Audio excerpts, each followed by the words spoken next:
transition from the Age of Strife to the Age of the Imperium did not occur through divine intervention or gradual evolution, but through the calculated application of overwhelming force wielded by a singular individual whose origins remain shrouded in mystery. The Emperor of Mankind emerged from the chaos of old Earth's dying techno-feudal societies as both savior and conqueror, bringing unity through conquest and order through absolute dominion.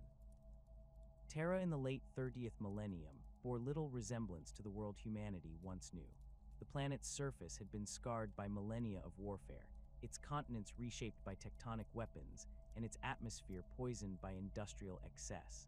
Vast hive cities stretched across irradiated wastelands, while beneath the surface, sprawling tunnel networks housed billions of survivors who had never seen natural sunlight.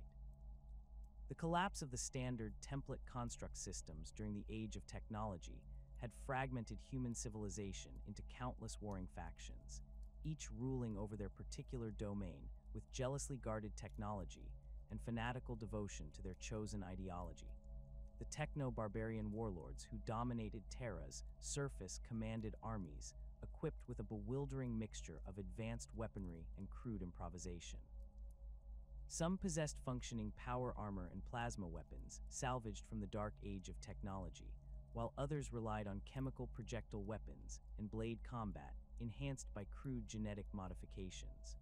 The Pan-Pacific Empire controlled vast swathes of the former Pacific Ocean basin, their armies marching beneath banners depicting stylized eagles, while their techno-barbarian overlords ruled from fortified arcologies that scraped the polluted sky.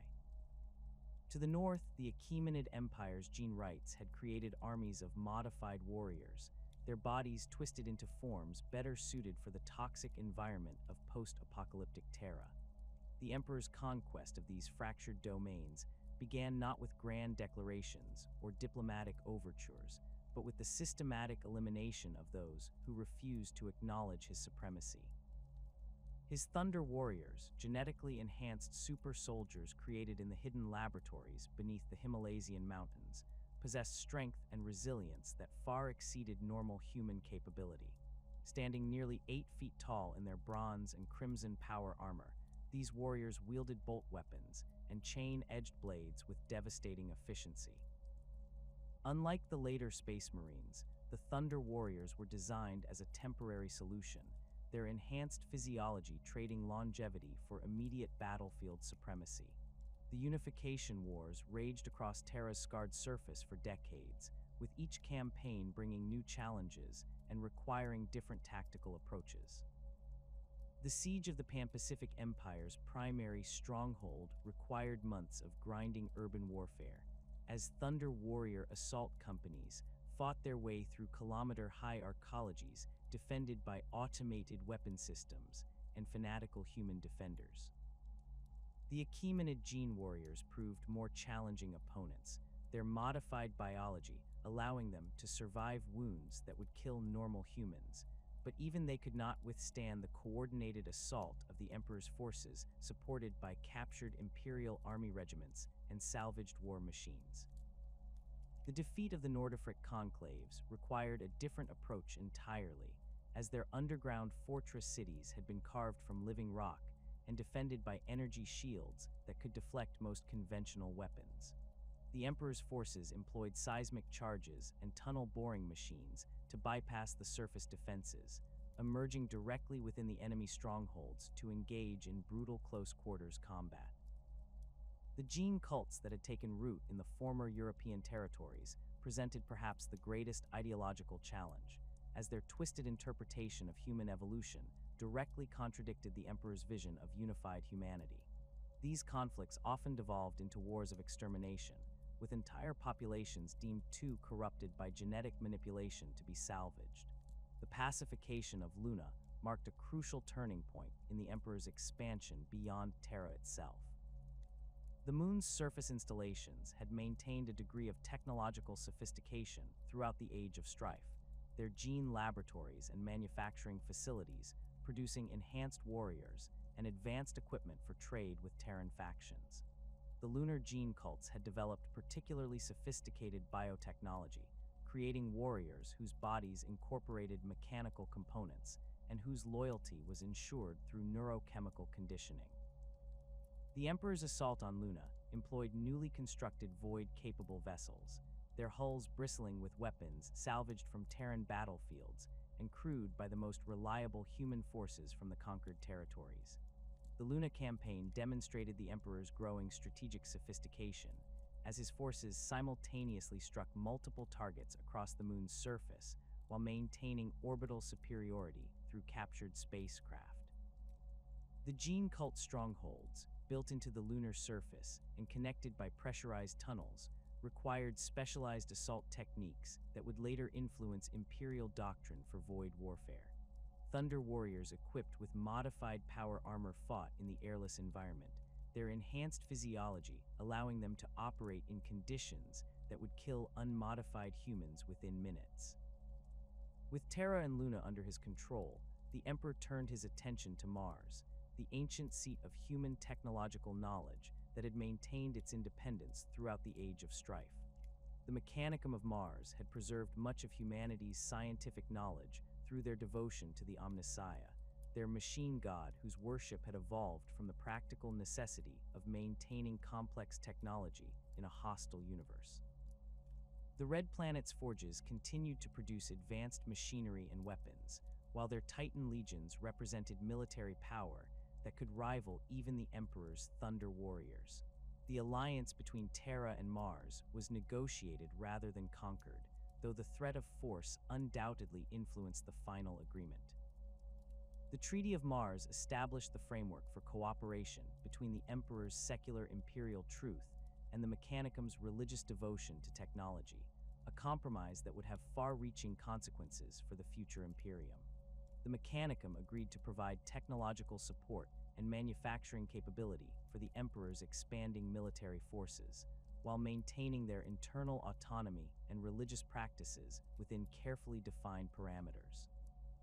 The creation of the Primarchs represented the Emperor's most ambitious genetic engineering project, surpassing even the Thunder Warriors in scope and complexity. These 20 superhuman beings were designed not merely as warriors, but as leaders capable of commanding vast armies and governing entire sectors of space. Each Primarch incorporated different aspects of the Emperor's own genetic template, combined with unique modifications that would suit them for specific roles in the coming Great Crusade. The Primarchs were created in the Emperor's hidden laboratories on Terra, their gestation chambers incorporating technology that blended the most advanced genetic manipulation techniques with psychic enhancement methods that pushed the boundaries of human understanding. The scattering of the infant Primarchs through the warp by Chaos forces represented a catastrophic setback to the Emperor's plans, forcing him to adapt his strategy for galactic conquest. Rather than waiting to recover his lost sons, the Emperor proceeded with the creation of the Space Marine Legions, using genetic material derived from each Primarch's template. These legions would serve as the primary instrument of Imperial expansion, their enhanced warriors possessing strength, speed, and resilience far beyond normal human capability, while maintaining the discipline and tactical flexibility necessary for complex military operations. The first Space Marines were recruited from the most promising candidates among Terra's conquered populations, their bodies transformed through surgical implantation of specialized organs and extensive genetic modification. The process was both dangerous and irreversible, with many candidates dying during the transformation or suffering severe complications that left them permanently disabled. Those who survived emerged as superhuman warriors capable of operating in environments that would kill normal humans, their enhanced senses and reflexes allowing them to react to threats with superhuman speed, while their modified physiology granted them resistance to toxins, radiation, and physical trauma. Each Space Marine Legion developed its own distinct character and tactical preferences based on the genetic legacy of their Primarch and the cultural background of their recruits. The First Legion, later known as the Dark Angels, drew heavily from the knightly orders of Caliban's feudal society, their warriors trained in both individual combat prowess and coordinated battlefield tactics. The Third Legion attracted recruits from Terra's noble houses, their emphasis on perfection and artistic achievement reflecting their Primarch's influence even before his recovery. The 8th Legion recruited from the criminal underworld of Terra's hive cities, their brutal methods and psychological warfare tactics earning them a fearsome reputation among both allies and enemies. The Imperial Truth served as the ideological foundation for the Emperor's expanding domain, providing a rational framework for human unity that explicitly rejected religious belief and supernatural explanation.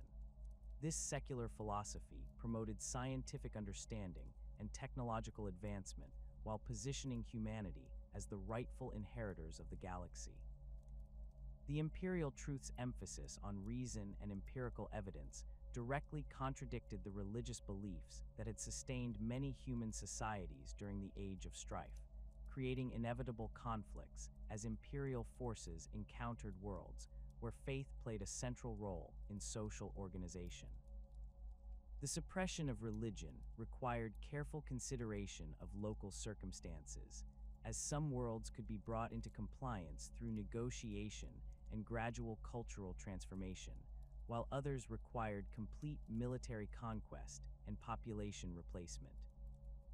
Imperial compliance actions typically began with diplomatic contact, offering worlds the opportunity to join the growing Imperium voluntarily in exchange for protection, technological advancement, and participation in humanity's manifest destiny among the stars. Worlds that refused these overtures faced the full might of the Space Marine legions, supported by Imperial army regiments and the massive firepower of the Great Crusade fleet. The pacification of the Sol system's outer worlds provided valuable experience in void warfare and orbital assault techniques that would prove essential during the Great Crusade's expansion into interstellar space. The moons of Jupiter and Saturn had maintained small human populations throughout the Age of Strife, their isolated communities developing unique cultures and technologies adapted to their harsh environments. Some had embraced genetic modification to survive in low-gravity environments or radiation-soaked atmospheres, while others had developed advanced life support systems that allowed normal humans to thrive in otherwise uninhabitable conditions. The asteroid mining stations scattered throughout the Sol system represented both strategic assets and potential threats, their mobile populations and advanced industrial capabilities making them valuable additions to the Imperial war machine once brought under proper control. Many of these installations had maintained sophisticated manufacturing capabilities throughout the Age of Strife, producing specialized components and raw materials that would prove essential for the massive shipbuilding programs required to support interstellar expansion. The Great Crusade's early campaigns beyond the Sol system targeted worlds within relatively close proximity to Terra, allowing Imperial forces to maintain supply lines and communications while developing the logistical systems necessary for more ambitious operations. The conquest of Alpha Centauri established the template for future compliance actions, with Space Marine strike forces securing key strategic objectives, while Imperial army regiments occupied population centers and established administrative control. The local human populations, descended from colonists who had maintained their technological base throughout the Age of Strife, offered relatively little resistance once confronted with the overwhelming superiority of Imperial military forces. Each successful campaign brought new resources and recruits into the Imperial fold, creating a snowball effect that accelerated the pace of expansion as more worlds contributed ships, soldiers, and industrial capacity to the growing war machine. The integration of conquered populations required careful management to prevent rebellion while maximizing their contribution to Imperial goals, leading to the development of administrative systems that would eventually evolve into the complex bureaucracy of the later Imperium. The recovery of the scattered Primarchs had proceeded with remarkable success throughout the first 2 centuries of the Great Crusade, each reunion bringing new capabilities and strategic advantages to the expanding Imperial war machine. Horus Lupercal, Primarch of the 16th Legion, had distinguished himself not merely through battlefield prowess, but through his exceptional ability to coordinate multiple Legion operations and maintain diplomatic relations with newly compliant worlds. The Emperor's decision to name him War Master reflected both practical necessity and paternal pride, as the demands of the Great Crusade had grown beyond what even the Master of Mankind could personally oversee, while simultaneously pursuing his mysterious project within the Imperial Palace's deepest vaults. The War Master's authority extended across all Imperial military forces operating beyond the Sol system, granting him command over Space Marine legions, Imperial Army regiments, and the vast logistical apparatus that sustained humanity's expansion across the galaxy. This unprecedented concentration of power placed Horus at the center of a web of relationships and rivalries that stretched across hundreds of worlds and involved personalities whose pride and ambition matched their superhuman capabilities. The other Primarchs' reactions to their brother's elevation varied considerably, with some like Sanguinius and Rogel Dorn offering genuine support, while others such as Perturabo and Mortarion harbored resentments that would prove fertile ground for future manipulation. The campaign to bring the world of Davin into Imperial compliance appeared routine by Great Crusade standards, its primitive human population offering minimal resistance to the combined forces of the Luna Wolves and Word-Bearers legions. The planet's tribal societies had maintained a degree of technological sophistication despite their apparent primitivism, their weapons incorporating energy cells and targeting systems that suggested contact with more advanced civilizations. The local population's religious practices centered around warrior lodges and ritual combat, traditions that resonated with many Space Marines who had been recruited from similar cultures on distant worlds. Erebus of the Word-Bearers had cultivated relationships with elements within the Luna Wolves Legion, exploiting the warrior lodge traditions that many Astartes had brought from their homeworlds to create informal networks that operated outside the normal chain of command. These lodges provided venues for discussion and debate that bypassed the rigid hierarchies of Legion organization, allowing ideas and concerns to spread among the rank and file Marines in ways that their officers might not immediately detect. The first chaplain's influence within these gatherings grew steadily, his charismatic personality and theological arguments finding receptive audiences among warriors who had begun to question certain aspects of the Imperial truth. The confrontation between Horus and the Anathame Blade occurred during what should have been a minor skirmish against local forces who had violated their compliance agreements. The weapon itself appeared unremarkable, its curved steel blade showing none of the obvious signs of archaeotech or xenos manufacture that would have warranted special caution. The wound it inflicted penetrated the War Master's power armor and drew blood, a seemingly minor injury that nonetheless caused the superhuman Primarch to collapse within hours as alien toxins ravaged his enhanced physiology. The War Master's condition deteriorated rapidly despite the best efforts of Legion apothecaries and the advanced medical facilities aboard his flagship, the Vengeful Spirit. His body temperature fluctuated wildly between hypothermic lows and fever peaks that would have killed normal humans, while his enhanced immune system seemed unable to identify or counter whatever agent had been introduced into his bloodstream.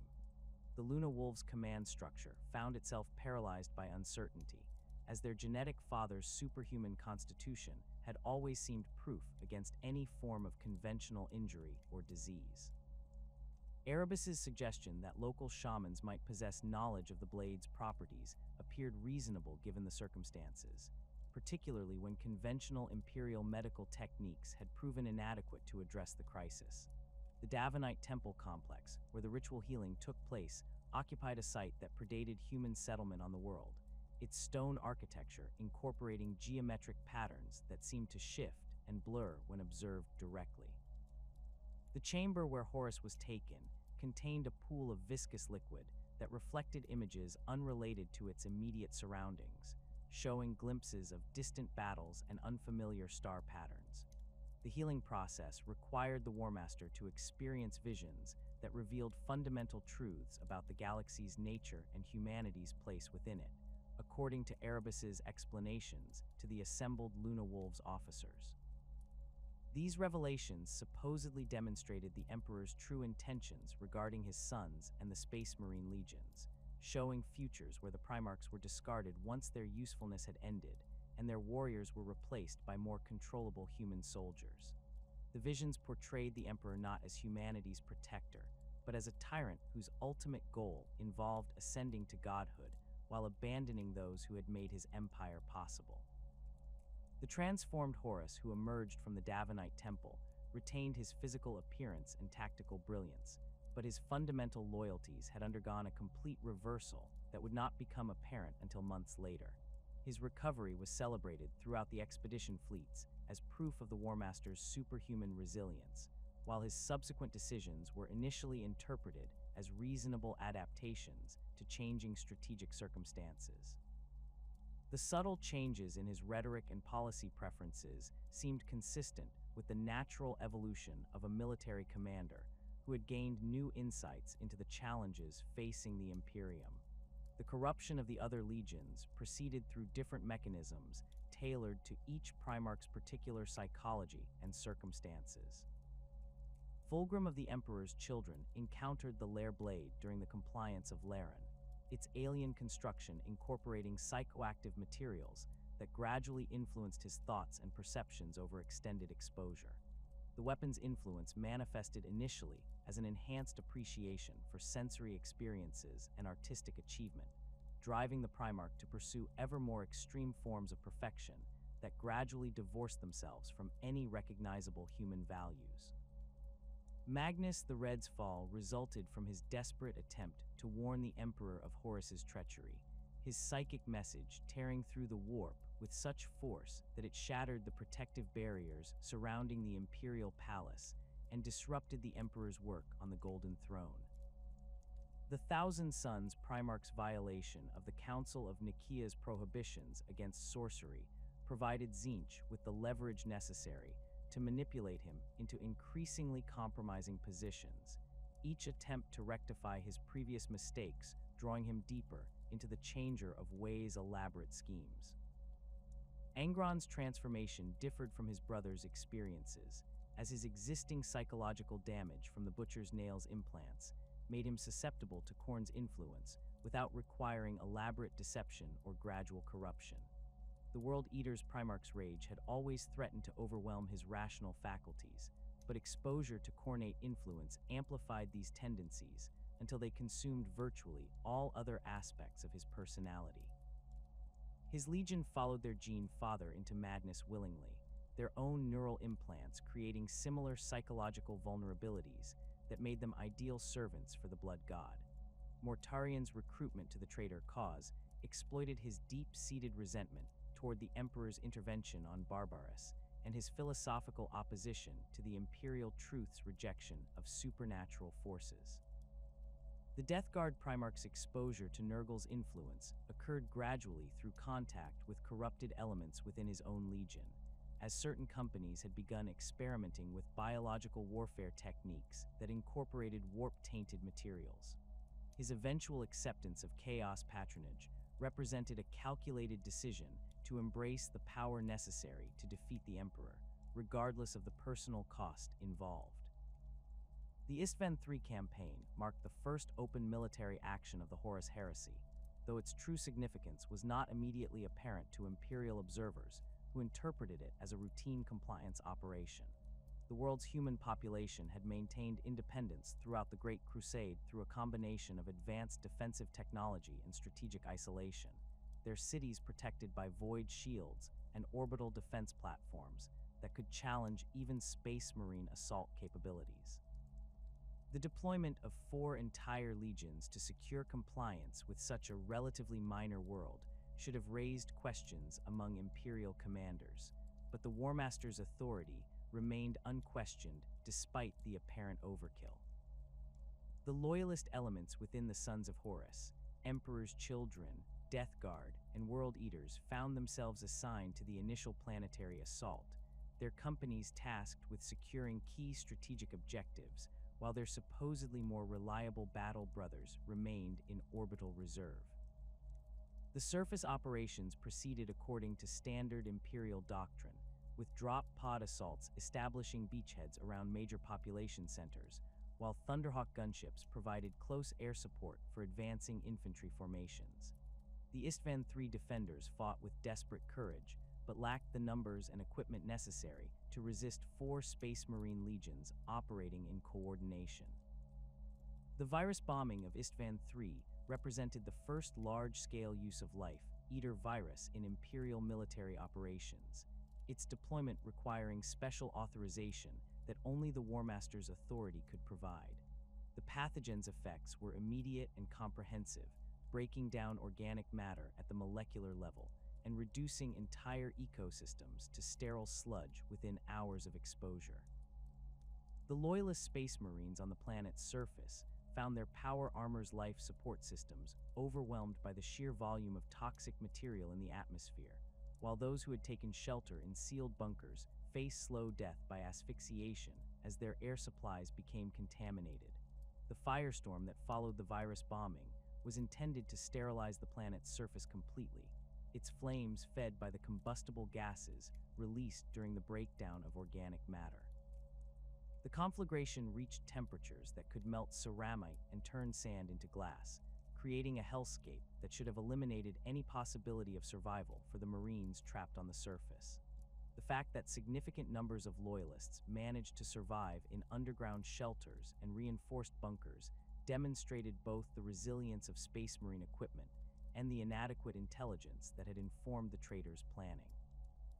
The siege that developed after the initial extermination attempt lasted for months, as the surviving Loyalists organized defensive positions in the ruins of Istvan III's cities, while traitor forces attempted to complete their elimination through conventional military means.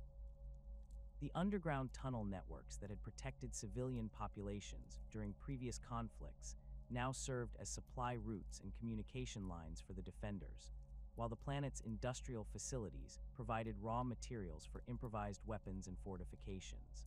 The Loyalist forces included veterans from all 4 legions, their combined expertise in different combat specialties creating a formidable defensive capability despite their desperate circumstances.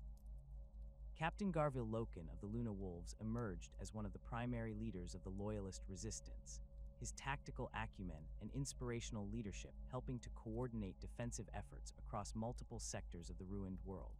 The former Mournival members' attempts to contact other Imperial forces were repeatedly frustrated by jamming and interception, leaving the defenders uncertain about the broader strategic situation while they fought for survival against overwhelming odds. The psychological impact of fighting against former battle brothers created additional challenges, as many Loyalists struggled to accept that their Gene fathers had ordered their deaths. The Istvan V campaign was conceived as the decisive blow against the traitor legions, with 7 loyal Space Marine legions deployed to eliminate Horus's forces and capture or kill the War Master himself. The Iron Hands, Salamanders, and Raven Guard formed the initial assault wave, their combined strength representing approximately 100,000 Space Marines supported by extensive Imperial Army formations and orbital bombardment capabilities. The second wave consisted of the Iron Warriors, Alpha Legion, Night Lords, and Word Bearers, legions whose loyalty was considered beyond question despite their Primarch's occasional disagreements with Imperial policy. The drop site massacre unfolded according to a carefully orchestrated plan that exploited the Loyalists' assumptions about their allies' reliability and their own tactical doctrine's emphasis on rapid deployment and aggressive assault. The first wave's drop pod assault proceeded normally, with the 3 loyal legions establishing landing zones and advancing against prepared traitor positions, while their reserve forces prepared to reinforce success or cover withdrawal as circumstances required. The initial fighting was intense but followed predictable patterns, with Loyalist forces gradually gaining ground against defenders who seemed to be conducting a fighting withdrawal toward more defensible positions. The betrayal began when the second wave's drop pods landed not in support of the advancing Loyalists, but in positions that blocked their retreat routes and placed them in crossfire between multiple enemy forces. The Iron Warriors' heavy weapons opened fire on Salamander's formations that had expected support, their bolter rounds and missile strikes creating gaps in the Loyalist lines that allowed traitor assault troops to advance. The Alpha Legion's precision strikes targeted command and communication nodes, disrupting coordination between Loyalist units and preventing effective response to the changing tactical situation. Ferrus Manus of the Iron Hands led a desperate assault against the traitor positions, his tactical genius and superhuman combat abilities allowing him to break through multiple defensive lines despite the overwhelming odds against his forces. The Iron Hands Primarch's advance brought him into direct confrontation with Fulgrim, his closest friend among the Primarchs and the brother he had hoped to redeem through personal combat. The duel between the two Gene Fathers was brief but decisive, Fulgrim's chaos-enhanced abilities and demon weapon proving superior to Ferrus Manus's righteous fury and master-crafted equipment. The death of Ferrus Manus created a psychological shockwave that rippled through the Loyalist forces, as the loss of a Primarch had been considered virtually impossible under any circumstances short of direct confrontation with the Emperor himself. The Iron Hands' response to their Gene Father's death was immediate and catastrophic, their disciplined formations dissolving into individual acts of vengeance that made them vulnerable to coordinated enemy fire. The sight of the Iron Hands Primarch's severed head being displayed by traitor forces broke the morale of many Loyalist units and convinced others that retreat was their only option for survival. Vulcan of the Salamanders and Corax of the Raven Guard managed to extract portions of their legions from the killing field, but the casualties suffered during the withdrawal were severe enough to cripple both forces as effective military units for the immediate future. The Salamanders' emphasis on close-quarters combat had made them particularly vulnerable to the crossfire tactics employed by the traitors, while the Raven Guard's stealth capabilities proved inadequate against enemies who had anticipated their deployment patterns and prepared countermeasures accordingly. The Battle of Calth demonstrated the Word-Bearers' capacity for long-term planning and their willingness to sacrifice strategic objectives in pursuit of ideological goals that transcended immediate military considerations. Lorgar's Legion had spent decades preparing for their assault on the Ultramarines' primary recruitment world, infiltrating cultist cells into the local population while conducting detailed reconnaissance of defensive installations and industrial facilities. The attack's timing coincided with a major gathering of Ultramarines' forces on Calth, creating an opportunity to inflict maximum casualties on the 13th Legion while simultaneously conducting a massive ritual that would enhance chaos influence throughout the Ultramar sector. The initial orbital bombardment caught the Ultramarines' forces by surprise, as the Word-Bearers' fleet had approached under false diplomatic credentials and maintained normal communication protocols until the moment of attack. The traitor vessels' weapons targeted not only military installations, but also civilian population centers, their indiscriminate destruction serving both tactical and ritual purposes as the massive loss of life fed psychic energies into warp-based ceremonies being conducted aboard the flagship. The bombardment's intensity overwhelmed Calth's orbital defense platforms and reduced major cities to radioactive craters within the first few hours of fighting. Robute Guilliman's response to the surprise attack demonstrated the tactical flexibility and organizational genius that had made the Ultramarines the largest and most successful of the Space Marine legions. Despite the devastating initial losses, the Primarch managed to coordinate defensive efforts across multiple continents while simultaneously organizing evacuation efforts for civilian populations and counterattacks against Word-Bearers' ground forces. The underground facilities that housed Calth's industrial infrastructure provided protected command centers and supply depots that allowed Loyalist forces to maintain organized resistance despite the surface devastation. The Word-Bearers' ground assault employed tactics that prioritized symbolic targets and ritual sites over military objectives, their forces advancing toward locations that held significance in their chaos-influenced cosmology rather than following conventional strategic doctrine. This approach created opportunities for Ultramarines forces to conduct flanking attacks and defensive stands that might not have been possible against a more conventionally minded enemy. But it also meant that the traitors' ultimate objectives remained unclear until their ritual activities began to manifest visible effects on local space-time. The ruin storm that engulfed the Ultramar sector following the word bearer's ritual activities created a barrier of warp turbulence that isolated the region from the broader galaxy and prevented Imperial reinforcements from reaching the embattled Loyalist forces.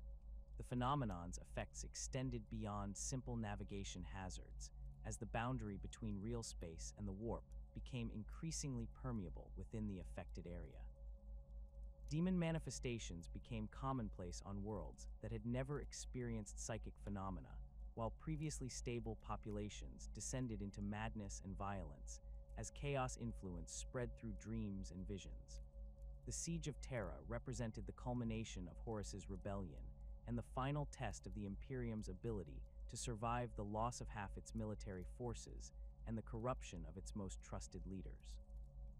The traitor fleet that assembled in the Sol system included not only the rebel Space Marine legions, but also vast numbers of human auxiliary forces, corrupted Mechanicum elements, and demon engines that defied conventional understanding of technology and physics. The Armada's size exceeded anything previously assembled in human history, its vessels ranging from captured Imperial Navy ships to warp-spawn monstrosities that existed partially outside normal space-time. The outer system's defenses had been strengthened considerably since the early days of the Great Crusade, with orbital fortresses and weapon platforms positioned throughout the asteroid belt and around the major planetary bodies. These installations were designed to channel attacking forces into predetermined kill zones where overlapping fields of fire could destroy even heavily armored vessels, but their effectiveness depended on facing enemies who followed conventional tactical doctrine. The traitor fleet's inclusion of demon-possessed ships and warp-based weapons created tactical challenges that the defensive planners had never anticipated. The Emperor's emergence from his laboratory deep within the Imperial Palace marked his first personal involvement in military operations since the early years of the Great Crusade, his golden armor and flaming sword serving as rallying points for Loyalist forces who had begun to despair of victory. The master of mankind's psychic abilities had grown considerably during his years of seclusion, his mastery of warp energies now sufficient to engage demon princes and chaos gods in direct combat. His presence on the battlefield created a zone of stability where chaos corruption could not take hold and where Loyalist forces fought with superhuman courage and effectiveness. The final confrontation between the Emperor and Horus aboard the Vengeful Spirit occurred after the Warmaster had been elevated to demonhood through the combined patronage of all four Chaos gods, his physical form enhanced beyond even Primarch capabilities, while his soul was bound to entities whose power dwarfed anything in the material universe. The duel between father and son took place on multiple levels of reality simultaneously, their physical combat accompanied by psychic battles that sent shockwaves through the warp and manifested as reality distortions throughout the Sol system. The Emperor's victory came at a cost that would define the Imperium's character for the next 10 millennia, as the psychic energies required to destroy Horus's demon-enhanced form left the master of mankind's physical body broken beyond any possibility of recovery. The Golden Throne's life support systems could maintain his biological functions indefinitely, but the constant psychic effort required to power the Astronomican and close the webway portal beneath the Imperial Palace meant that he could never again take direct action in the material world. The Imperium's founder had become its prisoner, trapped in an existence that was neither life nor death, while his consciousness fought an eternal battle against the forces that sought to destroy humanity. The establishment of the High Lords of Terra as the Imperium's ruling council reflected the practical necessity of governing a galactic empire without the Emperor's direct involvement, but it also represented a fundamental shift away from the unified command structure that had characterized the Great Crusade era. The 12 High Lords represented different aspects of imperial administration and military capability, their collective authority theoretically equivalent to the emperor's own, but in practice limited by the need to achieve consensus among individuals whose priorities and methods often conflicted dramatically. Robute Guilliman's leadership during the Scouring campaigns demonstrated his exceptional ability to coordinate large-scale military operations while simultaneously rebuilding the administrative systems necessary to govern reconquered territories. The Ultramarines Primarch's Codex Astartes provided a comprehensive framework for reorganizing the Space Marine legions into smaller chapters, reducing the risk of future rebellions while maintaining the Astartes' military effectiveness through improved tactical doctrine and training standards. The resistance to these reforms from some Primarchs reflected their concern that dividing the legions would weaken humanity's defenses against external threats, but events had proven that concentrated power created opportunities for catastrophic betrayal. The pursuit of the traitor legions into the Eye of Terror required careful coordination between multiple imperial forces, as the warp storms surrounding the region created navigation hazards that could scatter fleets across vast distances or trap them in temporal anomalies for subjective centuries. The loyalist forces that entered the Eye encountered environments where physical laws operated according to the whims of chaos gods, their ships and equipment subjected to mutations and corruptions that made extended operations extremely hazardous. The campaigns within the Eye achieved their strategic objective of preventing immediate traitor counterattacks against imperial territory, but they also demonstrated that the rebels had found sanctuary in a realm where imperial forces could not effectively pursue them. The catastrophic losses suffered during the Horus Heresy had shattered the unified command structure that had governed humanity's expansion across the galaxy, leaving the Imperium without the Emperor's direct guidance while facing threats that required coordinated responses across thousands of worlds. The establishment of formal governmental institutions to replace the informal networks of personal loyalty and direct imperial authority became an urgent necessity, as the Scouring campaigns revealed the scope of reconstruction required to restore imperial control over devastated sectors. The administrative systems that emerged from this crisis would define the Imperium's character for millennia to come, creating a bureaucratic apparatus of unprecedented scale and complexity. The High Lords of Terra assumed collective responsibility for governing the Imperium in the Emperor's name, their authority derived from ancient Terran legal traditions combined with practical necessities imposed by the scale of galactic administration. The Council's 12 seats represented the most crucial aspects of imperial governance, each position commanding vast resources and wielding influence that extended across entire segmentums. The Lord Commander of the Imperium held supreme military authority over all imperial armed forces, coordinating strategic deployments and resource allocation, while maintaining direct communication with chapter masters, regimental commanders, and naval admirals throughout imperial space. This position's occupant typically emerged from the ranks of the Astra Militarum's most successful commanders, though exceptional circumstances had occasionally elevated Space Marine chapter masters or even inquisitors to this role. The Fabricator General of Mars represented the Adeptus Mechanicus within the High Lords Council, maintaining the ancient alliance between Terra and the Red Planet while overseeing the technological infrastructure that sustained imperial civilization. This position's unique nature reflected the Mechanicus's semi-autonomous status within the Imperium, as the Fabricator General answered simultaneously to the High Lords and to the internal hierarchy of the cult Mechanicus. The individual holding this office commanded the loyalty of Forge worlds throughout the galaxy, controlled the production of advanced military equipment, and maintained the standard template construct archives that preserved humanity's technological heritage from the dark age of technology. The Master of the Administratum wielded authority over the vast bureaucratic machinery that recorded, processed, and transmitted information across imperial space, supervising millions of scribes, clerks, and data analysts whose collective efforts maintain the flow of intelligence necessary for effective governance. This position's holder coordinated with planetary governors, sector commanders, and other imperial institutions to ensure that taxation records, census data, military reports, and compliance assessments reached appropriate decision-makers within acceptable timeframes.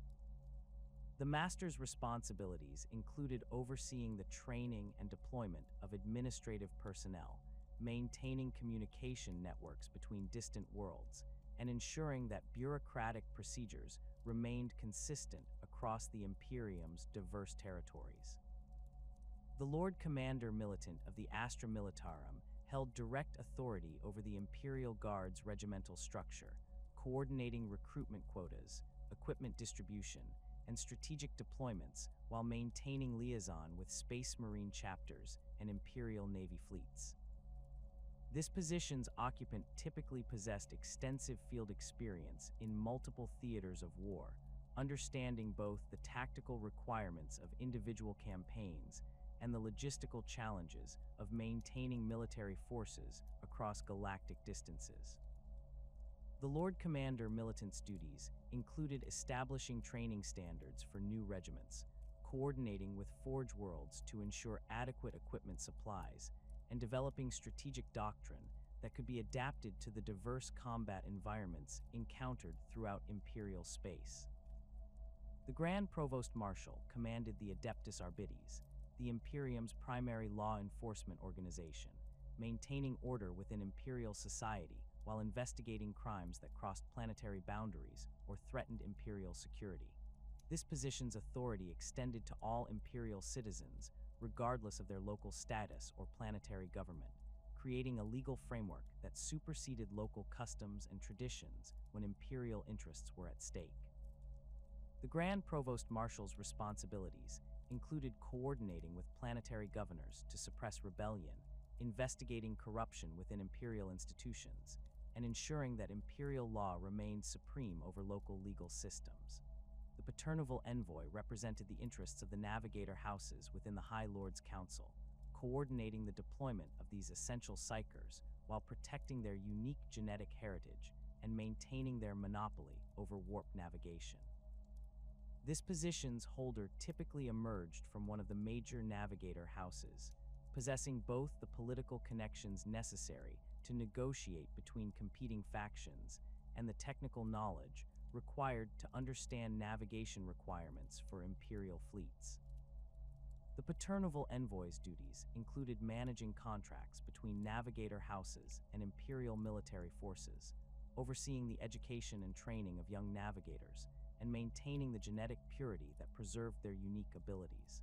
The Master of the Astronomican supervised the psychic beacon that enabled warp travel throughout Imperial space, coordinating the deployment of psychers whose combined mental energies powered this essential navigation aid.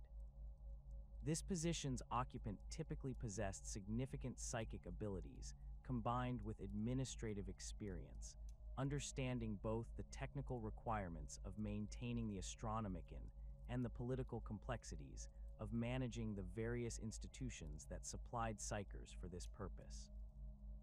The Master's responsibilities included coordinating with the Adeptus Astra Telepathica to ensure adequate supplies of trained psychers, maintaining the Golden Throne's supporting systems, and developing contingency plans for potential disruptions to the beacon's operation. The remaining High Lord's positions varied depending on current Imperial priorities and the availability of qualified candidates, with seats potentially occupied by the Lord Inquisitor representing the Inquisition, the Cardinal of the Holy Synod speaking for the Ecclesiarchy, or the Captain General of the Adeptus Custodes, when circumstances required their direct involvement in Imperial governance. The composition of the High Lord's Council reflected the balance of power between different Imperial institutions, with changes in membership often indicating shifts in strategic priorities or responses to emerging threats. The Adeptus Administratum's bureaucratic machinery extended throughout Imperial space, creating a network of record-keeping and information processing that dwarfed any previous human administrative system in both scope and complexity. Scribes working in the archives beneath the imperial palace processed reports from thousands of worlds daily, their quills scratching across parchment as they recorded population figures, production quotas, military casualties, and compliance assessments in elaborate Gothic script. The organization's hierarchical structure ensured that information flowed upward through multiple layers of review and analysis, with junior clerks compiling raw data into summary reports that senior administrators could evaluate and forward to their superiors. Administrative complexes on major worlds housed thousands of clerks and data analysts working in vast halls illuminated by flickering lumens, their desks arranged in precise rows that stretched beyond the limits of human vision. These facilities processed information from entire sectors, coordinating taxation records with military deployment reports while maintaining census data and monitoring compliance with imperial edicts. The clerks themselves represented a distinct social class within imperial society, their specialized training and literacy skills providing economic security in exchange for lifelong service to the bureaucratic apparatus.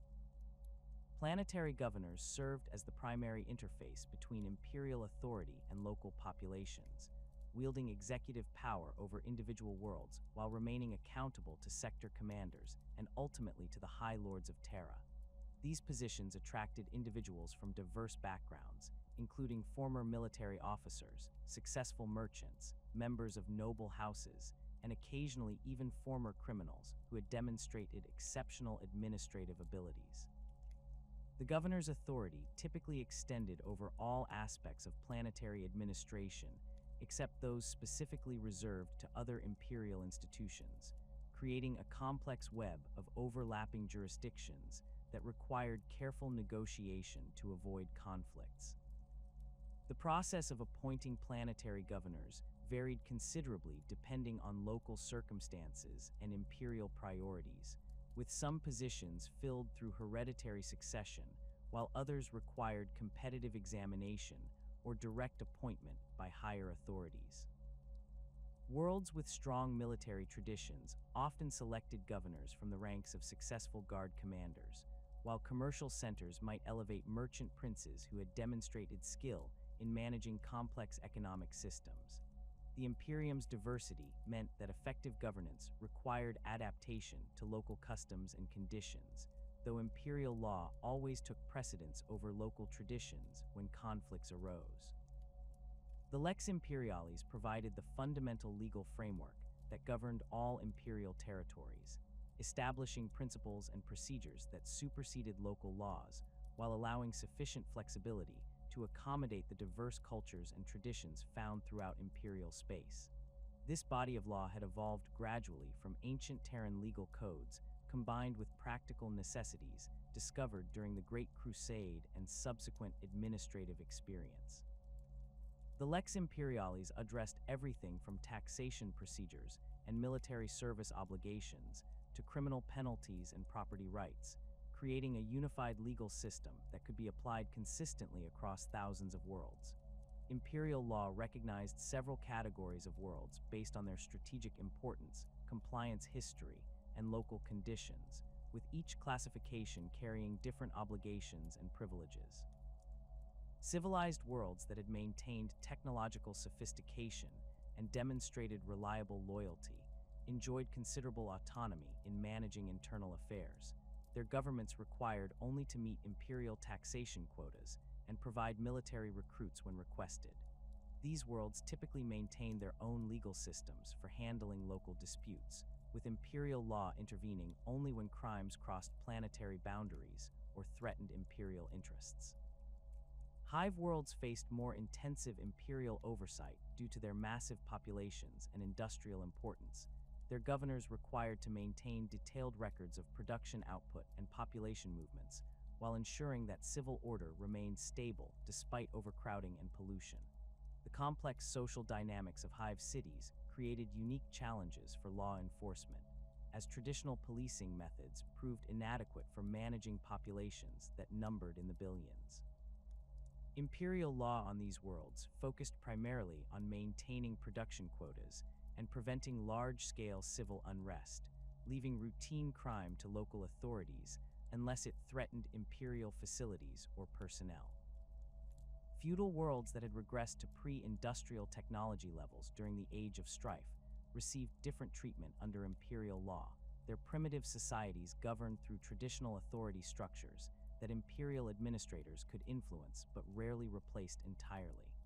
These worlds typically provided military recruits rather than manufactured goods, their populations valued for their physical hardiness and martial traditions rather than their technological capabilities.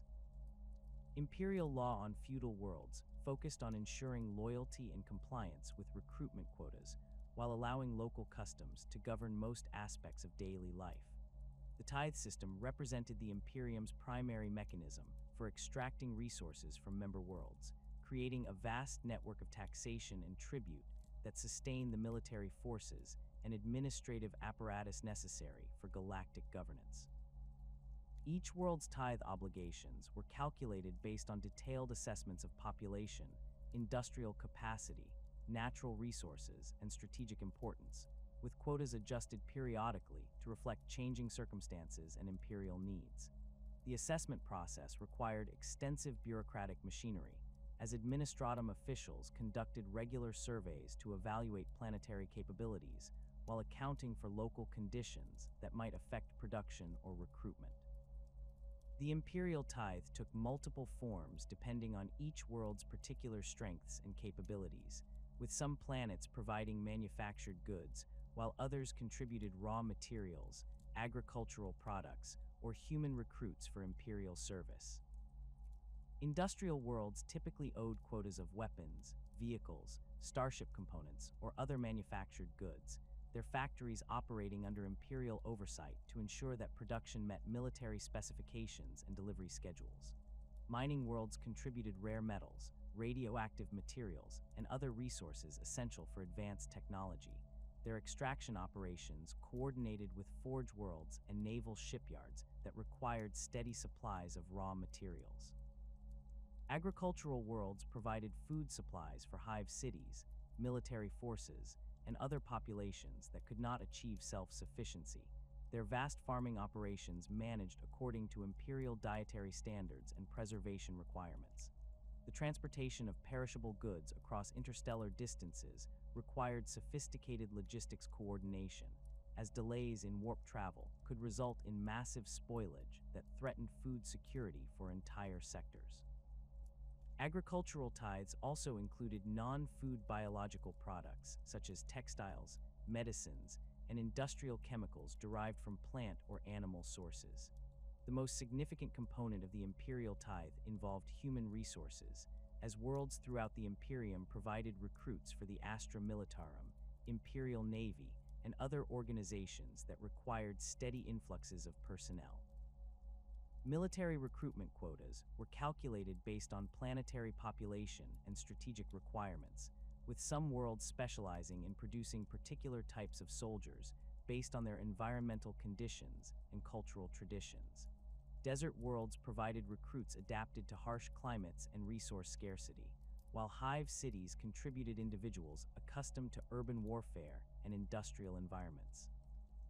Psyker tithes represented a special category of human resource extraction, as worlds throughout the Imperium were required to surrender individuals displaying psychic abilities for training and service in imperial institutions.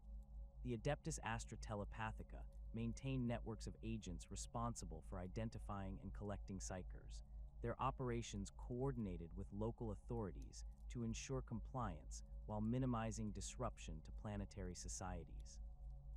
The collection process required careful handling, as untrained psychers posed significant risks to themselves and surrounding populations through potential demonic possession or uncontrolled psychic phenomena. The black ships that collected psyker tithes operated according to strict schedules and procedures designed to minimize exposure to warp-related hazards while ensuring efficient collection and transportation of psychic individuals. These vessels incorporated specialized containment systems and crew training protocols that allowed them to safely transport large numbers of psychers across interstellar distances without triggering catastrophic psychic incidents. The ship's arrival at tithe worlds typically coincided with planetary assessment cycles, allowing Imperial officials to coordinate psyker collection with other administrative activities. Compliance monitoring ensured that worlds met their tithe obligations consistently and completely, with Imperial officials conducting regular inspections and audits to verify that planetary governments maintained accurate records and delivered promised resources according to established schedules. Non-compliance carried severe penalties ranging from increased future quotas to military intervention, depending on the severity of the shortfall and the strategic importance of the affected world. The threat of Imperial retaliation typically proved sufficient to maintain compliance, though occasional examples were made of worlds that persistently failed to meet their obligations. The complexity of managing tithe collection across thousands of worlds required extensive coordination between multiple Imperial institutions, as the Administratum's record-keeping capabilities had to interface with the Astra Militarum's recruitment needs, the Imperial Navy's transportation assets, and the Adeptus Mechanicus's manufacturing requirements. This coordination process generated enormous volumes of documentation and communication traffic, straining the Imperium's administrative capacity while creating opportunities for errors, delays, and corruption that could disrupt essential supply chains. The transformation of the Imperial truth into the Imperial cult represents one of the most profound ideological shifts in human history, fundamentally altering the relationship between the Imperium's citizens and their understanding of existence itself. The Emperor's original vision had explicitly rejected religious belief as a relic of humanity's primitive past, promoting scientific rationalism and empirical observation as the proper foundations for human progress. The Imperial truth proclaimed that the galaxy operated according to natural laws that could be understood through study and experimentation, denying the existence of gods while positioning humanity as the rightful inheritors of the stars through their own achievements and capabilities. The seeds of this transformation were planted during the chaos following the Emperor's internment upon the Golden Throne, as populations throughout the Imperium struggled to comprehend how their seemingly invincible leader could have been brought low by his own son. The official Imperial accounts described the Emperor's condition as a necessary sacrifice to maintain the Astronomican and protect humanity from warp-based threats, but these explanations failed to address the profound psychological need for meaning that his apparent death had created among billions of Imperial citizens. Local populations began developing their own interpretations of recent events, often incorporating elements of pre-compliance religious traditions that had survived underground despite decades of Imperial suppression. The Lectitio Divinitatis emerged as the foundational text of the developing Imperial cult, its origins tracing back to the writings of Lorgar Aurelian before his fall to chaos corruption. The Word-Bearer's Primarch had composed these theological treatises during the early years of the Great Crusade, attempting to reconcile his deep religious convictions with his father's adamant atheism, by arguing that the Emperor's extraordinary abilities and achievements demonstrated divine nature, whether he acknowledged it or not. The text's arguments drew upon philosophical traditions from ancient Terra, combined with observations of the Emperor's psychic capabilities and his role in guiding humanity's expansion across the galaxy. The irony that humanity's primary religious text had been authored by one of the arch-traitors was not lost on Imperial scholars, but the practical utility of Lorgar's theological framework outweighed concerns about its origins, as the Imperium faced the challenge of maintaining social cohesion without the Emperor's direct leadership. The Lectitio Divinitatis provided explanations for the Emperor's current condition that satisfied popular religious sentiment while supporting imperial political authority, describing his entombment as a willing sacrifice that demonstrated his divine love for humanity rather than evidence of mortality or defeat. The text's theological arguments establish the emperor as the one true God of humanity, whose divine essence had always existed, but had chosen to manifest in physical form during humanity's greatest hour of need. This interpretation allowed the imperial cult to incorporate elements of the imperial truth by describing the emperor's rejection of religious worship as a test of humanity's spiritual development, arguing that his children had needed to discover his divine nature through their own faith rather than having it imposed upon them through direct revelation. The Great Crusade thus became a sacred mission guided by divine will, while the Horus Heresy represented the ultimate test of humanity's devotion to their god emperor. The gradual acceptance of the imperial cult throughout imperial society occurred through a complex process of popular adoption, official tolerance, and eventual institutional endorsement that spanned several centuries following the heresy's conclusion. Local populations began incorporating emperor worship into existing cultural practices, creating hybrid belief systems that maintained familiar rituals and ceremonies while redirecting their focus toward the master of mankind. Shrine worlds that had previously honored local saints or heroes began dedicating their monuments to the emperor instead, while maintaining the same pilgrimage routes and ceremonial observances that had sustained their communities for generations. The Adeptus Ministerum's origins lay in the informal networks of priests and preachers who had emerged to serve these developing religious communities, their authority initially derived from popular recognition rather than official appointment. These early religious leaders came from diverse backgrounds, including former imperial army chaplains who had served during the Great Crusade, scholars who had studied the Lectitio Divinitatis and other theological works, and charismatic individuals who claimed to have received visions or direct communication from the emperor himself. Their teachings varied considerably in emphasis and interpretation, creating a theological diversity that would eventually require formal organization and doctrinal standardization. The establishment of the ecclesiarchy as an official imperial institution occurred gradually, as the High Lords of Terra recognized both the political utility of organized religion and the potential dangers of allowing uncontrolled religious movements to develop without oversight. The appointment of the first ecclesiarch marked the formal beginning of imperial religious hierarchy, though the position's exact authority and relationship to other imperial institutions remained subjects of ongoing negotiation and refinement. The early ecclesiarchs typically emerged from the ranks of successful regional religious leaders who had demonstrated both theological knowledge and administrative competence in managing large religious communities. The ecclesiarch's authority extended throughout imperial space, coordinating religious doctrine and practice while overseeing the training and appointment of clergy at all levels of the church hierarchy. This position's holder wielded influence comparable to that of other high lords, commanding vast resources and maintaining direct communication with planetary governors, military commanders, and other imperial officials whose cooperation was essential for effective religious administration. The ecclesiarch's duties included establishing theological seminaries for training new priests, coordinating with other imperial institutions to ensure religious compatibility with secular governance, and developing missionary programs to spread the imperial cult to newly compliant worlds. Cardinals represented the highest level of regional religious authority within the ecclesiarchy, their jurisdictions typically encompassing entire sectors or groups of closely related worlds whose populations shared common cultural or historical backgrounds.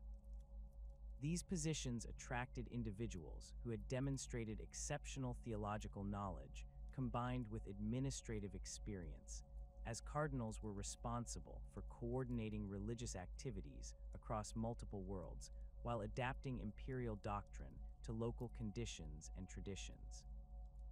The cardinal's authority included appointing bishops and other senior clergy, overseeing the construction and maintenance of major religious facilities, and serving as the primary interface between regional religious communities and the central ecclesiarchy. The College of Cardinals functioned as an advisory body to the ecclesiarch while also serving as a mechanism for resolving theological disputes and establishing doctrinal precedents that could be applied consistently throughout imperial space. Cardinal meetings typically occurred on Terra or other major shrine worlds, their deliberations addressing questions of religious law, ceremonial practice, and theological interpretation that had emerged from the diverse conditions encountered across the Imperium's territories. These gatherings also provided opportunities for cardinals to coordinate their activities and share successful approaches to common challenges, such as integrating pre-compliance religious traditions or addressing heretical movements.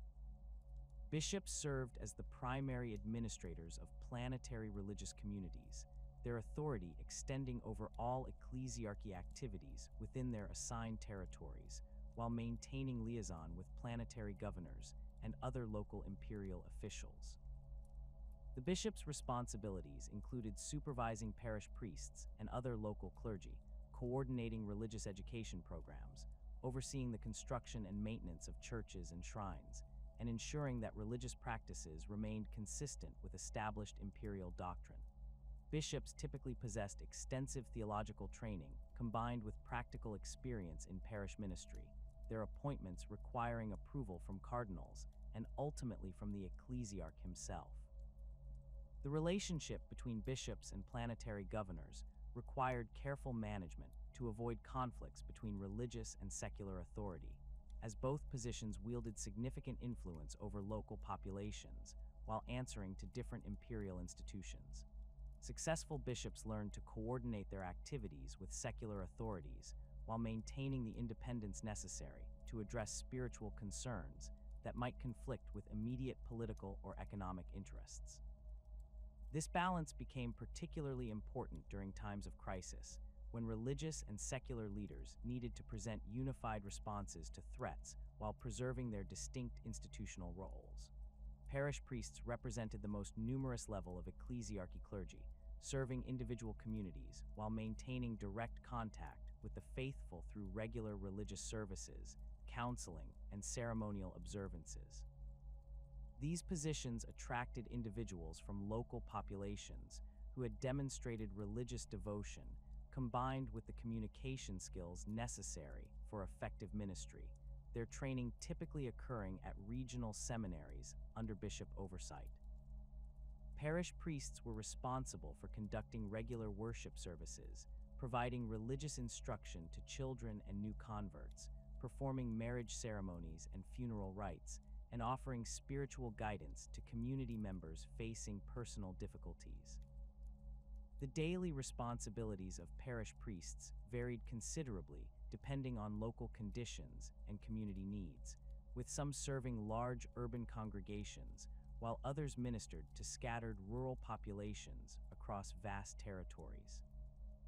Urban priests typically maintained fixed church buildings where they conducted regular services according to established liturgical calendars, their congregations including individuals from diverse social backgrounds who gathered for communal worship and religious instruction. Rural priests often traveled extensively throughout their territories, visiting isolated communities that might see organized religious services only a few times each year, while maintaining shrines and conducting ceremonies in temporary facilities. The training of ecclesiarchy clergy occurred through a network of seminaries and religious schools that had developed throughout imperial space, their curricula combining theological study with practical ministry experience under the supervision of experienced priests and bishops. Seminary education typically lasted several years and included intensive study of the Lectitio Divinitatis and other approved religious texts, instruction in liturgical practices and ceremonial procedures, training in counseling and pastoral care techniques, and education in imperial history and law sufficient to understand the Church's role within broader imperial society. Theological seminaries maintained extensive libraries containing approved religious texts, historical documents, and scholarly commentaries that supported advanced religious education while ensuring doctrinal consistency across the Imperium's diverse territories.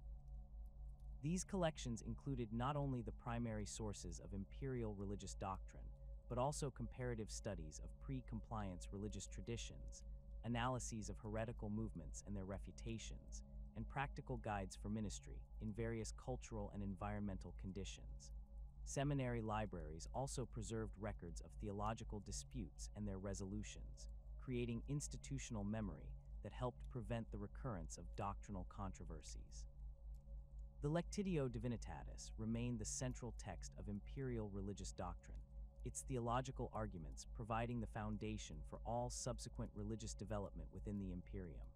The work's structure combined philosophical argumentation with practical guidance for worship and devotion, establishing the emperor's divine nature through logical demonstration, while providing believers with concrete methods for expressing their faith through prayer, ceremony, and righteous action. The text's influence extended beyond purely religious contexts, as its arguments about human destiny and divine purpose shaped imperial political philosophy and military doctrine throughout the post-heresy era. Subsequent religious texts expanded upon the Lectitio Divinitatis while addressing specific theological questions that had emerged from centuries of imperial religious development. The Versus Imperial provided liturgical materials for religious ceremonies, including prayers, hymns, and ritual procedures that could be adapted to local customs while maintaining doctrinal consistency. The Canticles of the Omnissiah addressed the relationship between imperial religious doctrine and the Mechanicus cult, establishing theological frameworks that allowed both traditions to coexist within the broader imperial system while maintaining their distinct identities and practices. The Liber Hereticus cataloged various forms of religious deviation and heresy that had emerged throughout imperial history, providing clergy with guidance for identifying and addressing doctrinal errors before they could spread to larger populations. This text included detailed descriptions of chaos cult practices, analyses of various imperial religious sects that had developed unacceptable theological positions, and practical advice for conducting investigations and interventions when heretical activity was suspected. The Liber Hereticus also established procedures for cooperation between ecclesiarchy officials and other imperial institutions, such as the Inquisition when heretical movements posed broader threats to imperial security.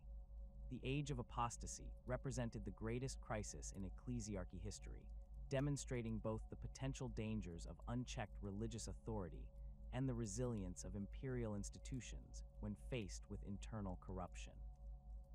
Goj Vander's rise to power occurred through a combination of political maneuvering and religious manipulation that exploited weaknesses in the imperial governmental system, while taking advantage of popular religious sentiment to build unprecedented personal authority. His simultaneous control of both the administratum and the ecclesiarchy created a concentration of power that violated the careful balance between imperial institutions that had been established following the Horus heresy. Vandar's appointment as master of the administratum had initially appeared routine, his administrative competence and apparent loyalty making him a suitable candidate for managing the Imperium's vast bureaucratic machinery. His subsequent elevation to ecclesiarch occurred through manipulation of religious law and political pressure applied to the College of Cardinals, creating a situation where a single individual wielded authority over both secular administration and religious doctrine throughout imperial space. This consolidation of power allowed Vander to suppress opposition while implementing increasingly extreme policies that served his personal ambitions rather than imperial interests.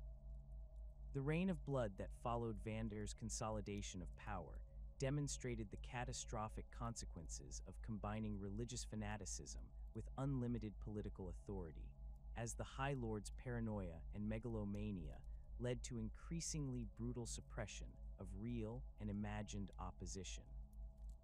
His personal guard, the Brides of the Emperor, enforced his will through violence and intimidation that targeted not only political opponents, but also religious figures who questioned his theological interpretations or administrative policies. The period saw widespread persecution of imperial citizens accused of insufficient devotion, creating an atmosphere of fear that paralyzed normal governmental functions, while resources were diverted to support Vandar's increasingly elaborate personal projects.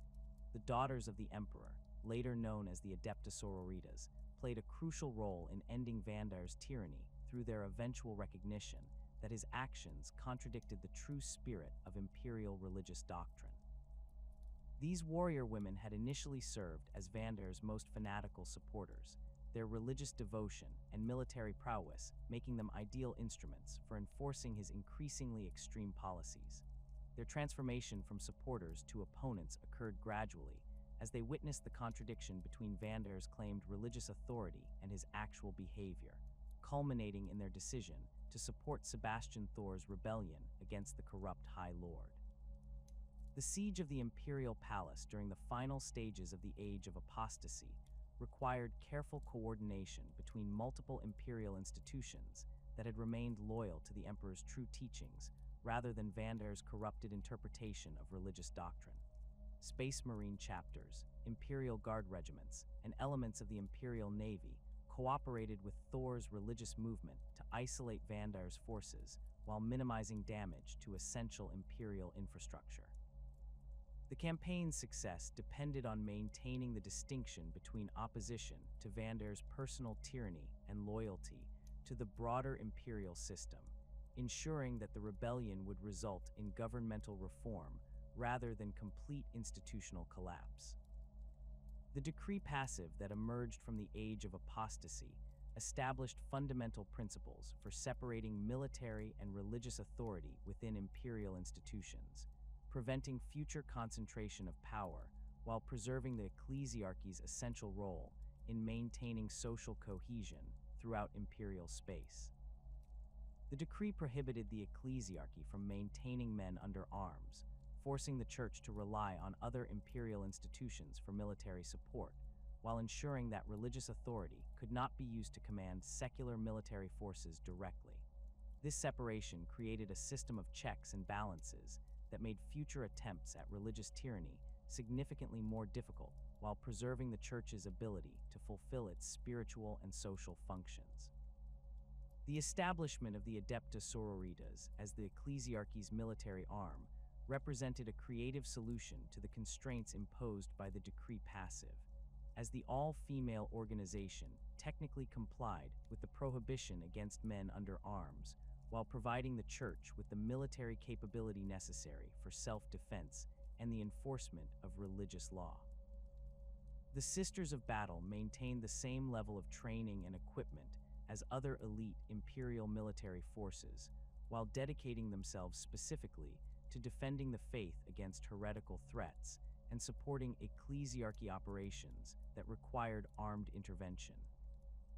The creation of the Space Marines represented the Emperor's most ambitious attempt to forge superhuman warriors capable of conquering the galaxy while maintaining the discipline and loyalty necessary for effective military organization. The gene seed technology that made this transformation possible drew upon the genetic templates of the Primarchs, each of whom carried within their enhanced biology the potential to create thousands of warriors who shared their superhuman capabilities and tactical instincts. The process of creating a Space Marine began with the careful selection of candidates from planetary populations, identifying young males whose physical and psychological characteristics suggested compatibility with the extensive surgical modifications and psychological conditioning required for successful transformation. Recruitment typically occurred during adolescence, as the human body's natural growth processes provided the optimal foundation for integrating the 19 specialized organs that would transform an ordinary human into an Astartes warrior. The selection criteria varied between chapters based on their particular traditions and environmental requirements, but all chapters sought candidates who demonstrated exceptional physical courage, mental resilience, and the capacity for absolute loyalty to their battle brothers and gene father. Some chapters recruited from feral worlds where constant warfare had produced populations accustomed to violence and hardship, while others drew candidates from hive cities where survival required cunning and adaptability in hostile urban environments.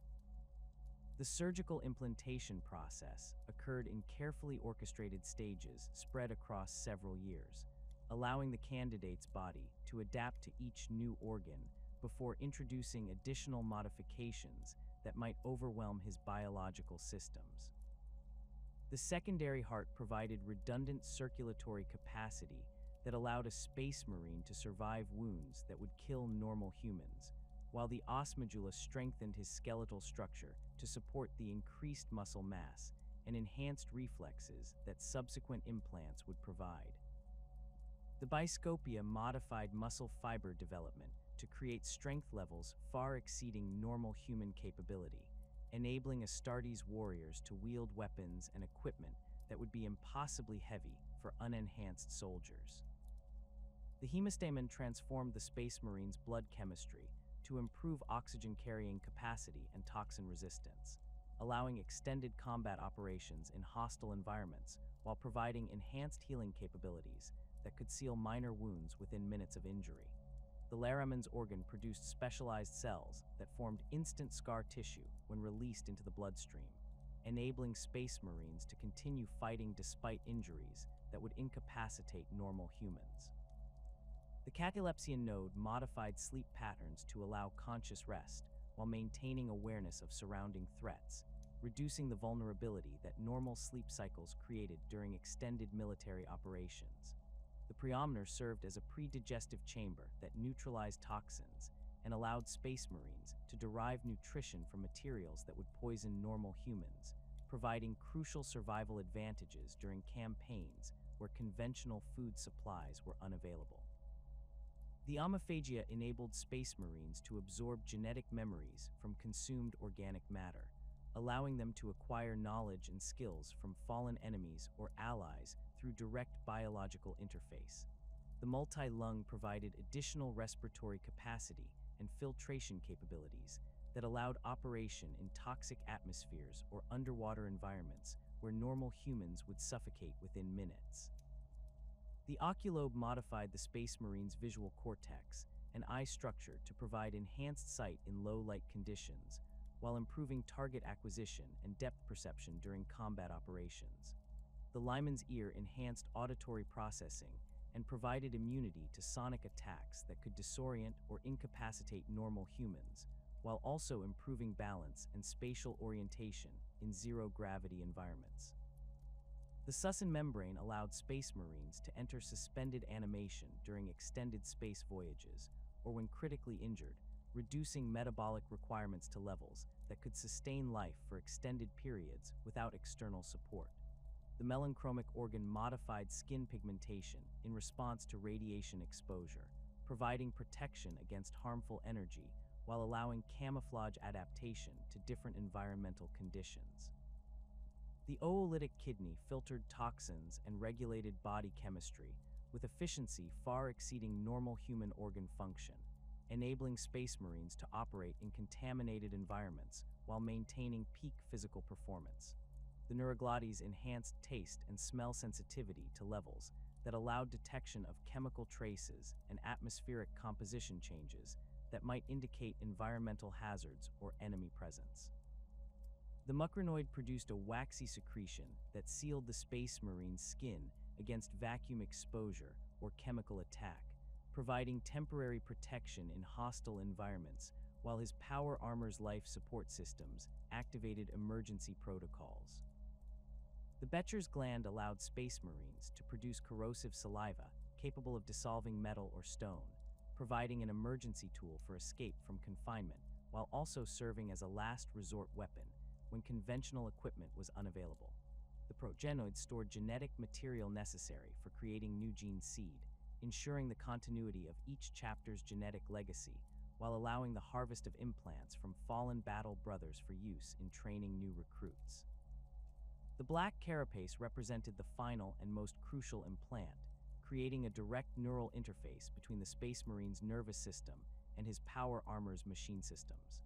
This synthetic skin layer contained fiber bundles and neural connectors that allowed seamless integration with armor systems, enabling thought speed activation of weapons, sensors, and life support functions, while providing feedback that made the armor feel like a natural extension of the wearer's body. The Black Carapace's installation marked the completion of the Space Marine creation process, transforming the candidate into a fully functional Astartes warrior capable of operating the advanced equipment that distinguished Space Marines from other Imperial military forces. Hypno-indoctrination accompanied the surgical transformation process, implanting knowledge, skills, and psychological conditioning that shaped the new Space Marine's mental development according to his chapter's traditions and tactical requirements.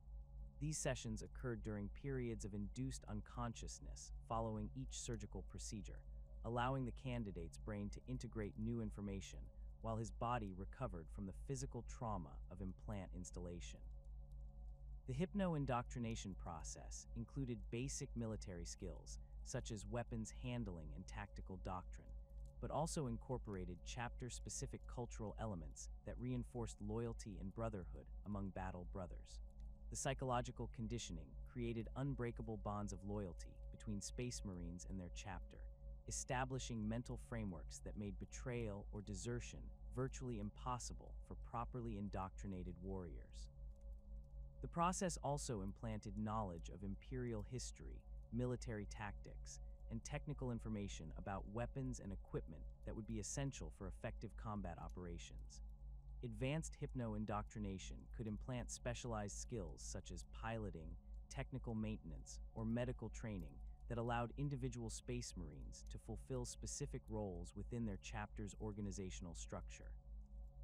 The gene seed legacy of each Primarch influenced not only the physical characteristics of their Space Marine descendants, but also their psychological tendencies and tactical preferences, creating distinct chapter cultures that reflected their genetic father's personality and combat philosophy.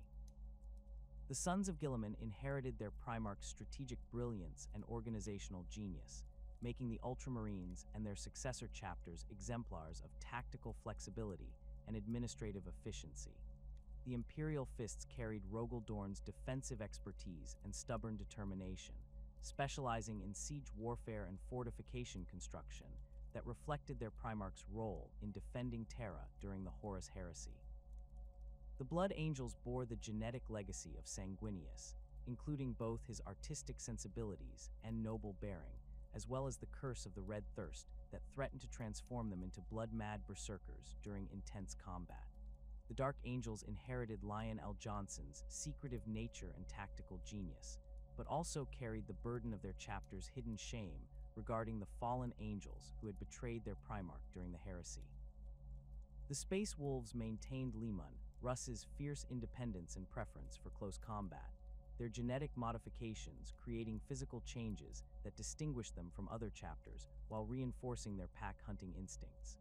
The Iron Hands reflected Ferrus Manus's obsession with mechanical perfection and his contempt for weakness, their chapter culture emphasizing cybernetic enhancement and the replacement of biological systems with mechanical alternatives that could not fail or betray. The Salamanders carried Vulcan's compassion for ordinary humans and his mastery of metallurgy and flame weapons, creating a chapter that combined devastating firepower with genuine concern for civilian populations. The Raven Guard inherited Corax's preference for stealth and precision strikes, their genetic modifications enhancing natural camouflage abilities, while their tactics emphasized infiltration and surgical elimination of key targets. The White Scars bore the legacy of Jagatai Khan's love of speed and mobility, their chapter culture celebrating rapid strike tactics and the use of bikes and land speeders that allowed them to replicate their Primarchs, lightening warfare on worlds throughout the galaxy. Each chapter's gene seed carried subtle variations that influenced not only physical development, but also psychological tendencies and tactical instincts, creating a diversity of approaches to warfare that strengthened the Imperium's military capabilities while maintaining the essential unity that made Space Marines effective as a coordinated force. The Codex Astartes emerged from Robute Guilliman's analysis of the tactical lessons learned during the Great Crusade and Horus Heresy, providing a comprehensive framework for Space Marine organization, training, and combat doctrine that could be adapted to the diverse challenges facing the post-heresy Imperium. The Ultramarines Primarch's work drew upon his extensive experience commanding the largest and most successful of the Space Marine legions, incorporating tactical innovations developed during campaigns across hundreds of worlds, while addressing the organizational weaknesses that had contributed to the heresy's devastating impact. The Codex established the 1,000-man chapter as the standard organizational unit for Space Marine forces, dividing this strength into 10 companies with specialized roles and equipment that provided tactical flexibility while preventing the concentration of power that had made the legions vulnerable to corruption. The first company consisted of veteran warriors equipped with Terminator armor and specialized weapons, their experience and enhanced equipment making them suitable for the most dangerous missions and enemy strongpoints.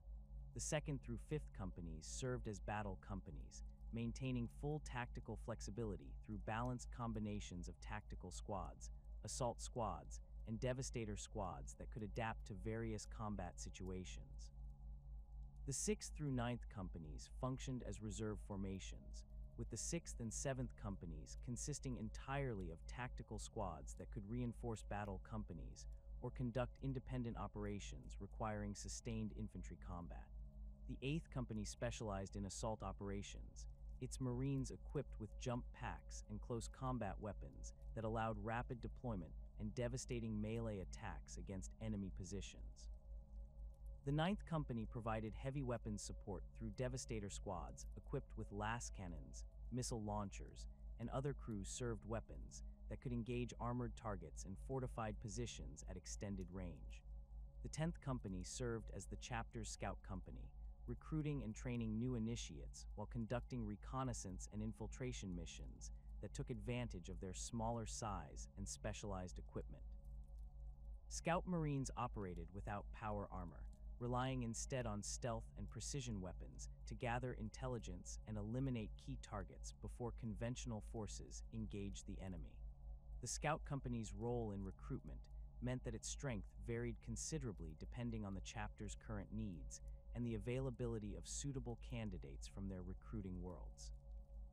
Each company maintained its own command structure and specialized support elements, including apothecaries responsible for medical care and gene seed recovery, chaplains who provided spiritual guidance and maintained morale, and tech marines who serviced weapons and equipment while liaising with the Adeptus Mechanicus. Company captains wielded authority over all aspects of their unit's operations, from tactical deployment to administrative management, while maintaining coordination with other company commanders and the chapter's senior leadership. The Codex Astartes provided detailed guidance for tactical deployment and combat doctrine, establishing principles that could be adapted to specific situations while maintaining the coordination necessary for effective multi-unit operations. The document emphasized the importance of combined arms tactics that integrated different squad types and support elements to create overwhelming local superiority against enemy forces. Tactical squads provided the backbone of Space Marine operations through their versatility and reliability, their bolters and special weapons allowing engagement of various target types, while their training prepared them for both ranged combat and close-quarters fighting. Assault squads specialized in rapid deployment and melee combat, their jump packs allowing vertical insertion into enemy positions, while their chainswords and power weapons could penetrate armor that might resist bolter fire. The Codex established specific protocols for assault squad deployment, including coordination with tactical squads to prevent friendly fire incidents and timing requirements that maximize the psychological impact of their sudden appearance in enemy rear areas. Devastator squads provided heavy weapons support from concealed positions, their las cannons and missile launchers engaging enemy armor and fortifications, while tactical and assault squads maneuvered for close-range attacks. The Codex addressed logistics and supply considerations that had often been neglected during the Great Crusade, establishing procedures for equipment maintenance, ammunition resupply, and casualty replacement that allowed chapters to maintain operational effectiveness during extended campaigns. The document included detailed specifications for weapons, armor, and vehicles that ensured standardization across different chapters, while allowing for minor modifications based on local conditions and tactical preferences. Supply chain management received particular attention, as Space Marine operations often occurred far from Imperial supply bases and required careful resource management to prevent equipment shortages during critical operations. Training protocols established by the Codex ensured that Space Marines throughout the Imperium maintained consistent skill levels and tactical knowledge regardless of their chapter affiliation or recruiting world background. The document specified minimum proficiency standards for various weapons and equipment types, establishing certification requirements that Marines had to meet before advancing to veteran status or specialized roles.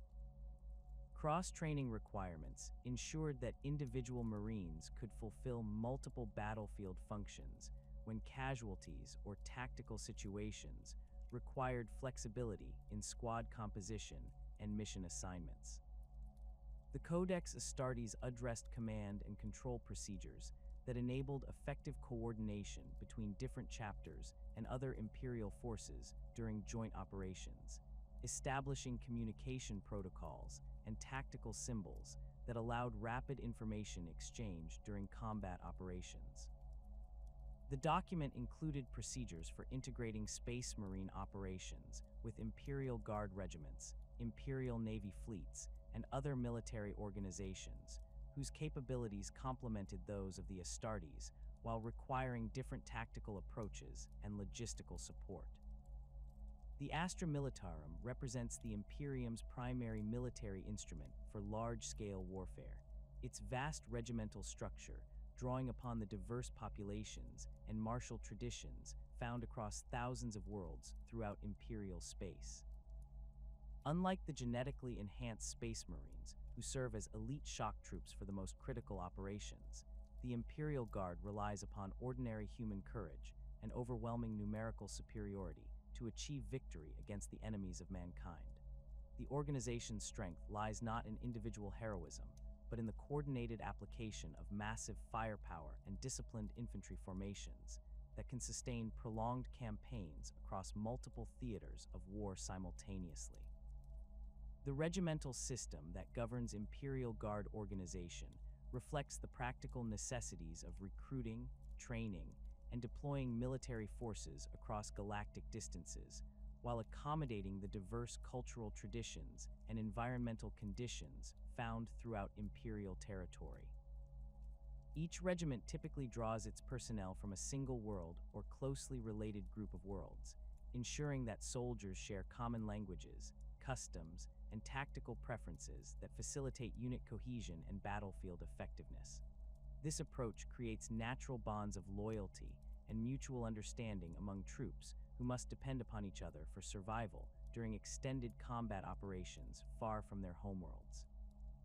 Recruitment procedures vary considerably between different worlds based on their particular circumstances and imperial obligations, with some planets maintaining professional military academies that produce officer candidates, while others rely upon conscription systems that draft soldiers from general populations.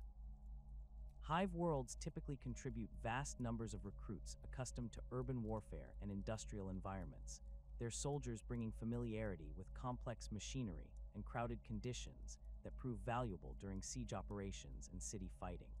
These regiments often specialize in close-quarters combat and the use of heavy weapons in confined spaces, their tactics reflecting the brutal realities of Hive city gang warfare translated to military applications. Death worlds produce some of the Imperium's finest soldiers, their populations hardened by constant exposure to lethal environmental hazards and predatory wildlife that eliminate the weak while strengthening survivors through natural selection. Catachan jungle fighters exemplify this type of recruitment, their homeworld's toxic atmosphere and carnivorous flora creating warriors whose physical conditioning and survival instincts surpass those of soldiers from more hospitable environments. These regiments excel in reconnaissance operations and unconventional warfare. Their ability to operate independently in hostile territory making them invaluable for campaigns where conventional supply lines cannot be maintained. Desert worlds contribute regiments adapted to extreme temperatures and water scarcity. Their soldiers trained in conservation techniques and desert navigation that allow extended operations in arid environments where other forces would quickly succumb to dehydration and heat exhaustion. The Tallarn Desert Raiders represent the pinnacle of desert warfare expertise, their mechanized formations combining armored mobility with intimate knowledge of desert conditions to conduct rapid strikes against enemy positions while avoiding prolonged engagements that might expose them to superior firepower. Their vehicles incorporate specialized cooling systems and sand filters that maintain operational effectiveness in conditions that would disable standard Imperial equipment. Ice worlds produce regiments accustomed to sub-zero temperatures and limited visibility conditions that characterize Arctic warfare, their soldiers equipped with specialized cold, weather gear and trained in techniques for operating heavy weapons in extreme cold. Valhalla Ice Warriors demonstrate the tactical advantages that environmental adaptation can provide, their ability to maintain equipment functionality and personal effectiveness in temperatures that would incapacitate troops from temperate worlds, making them ideal for campaigns on frozen planets or during winter operations on more hospitable worlds.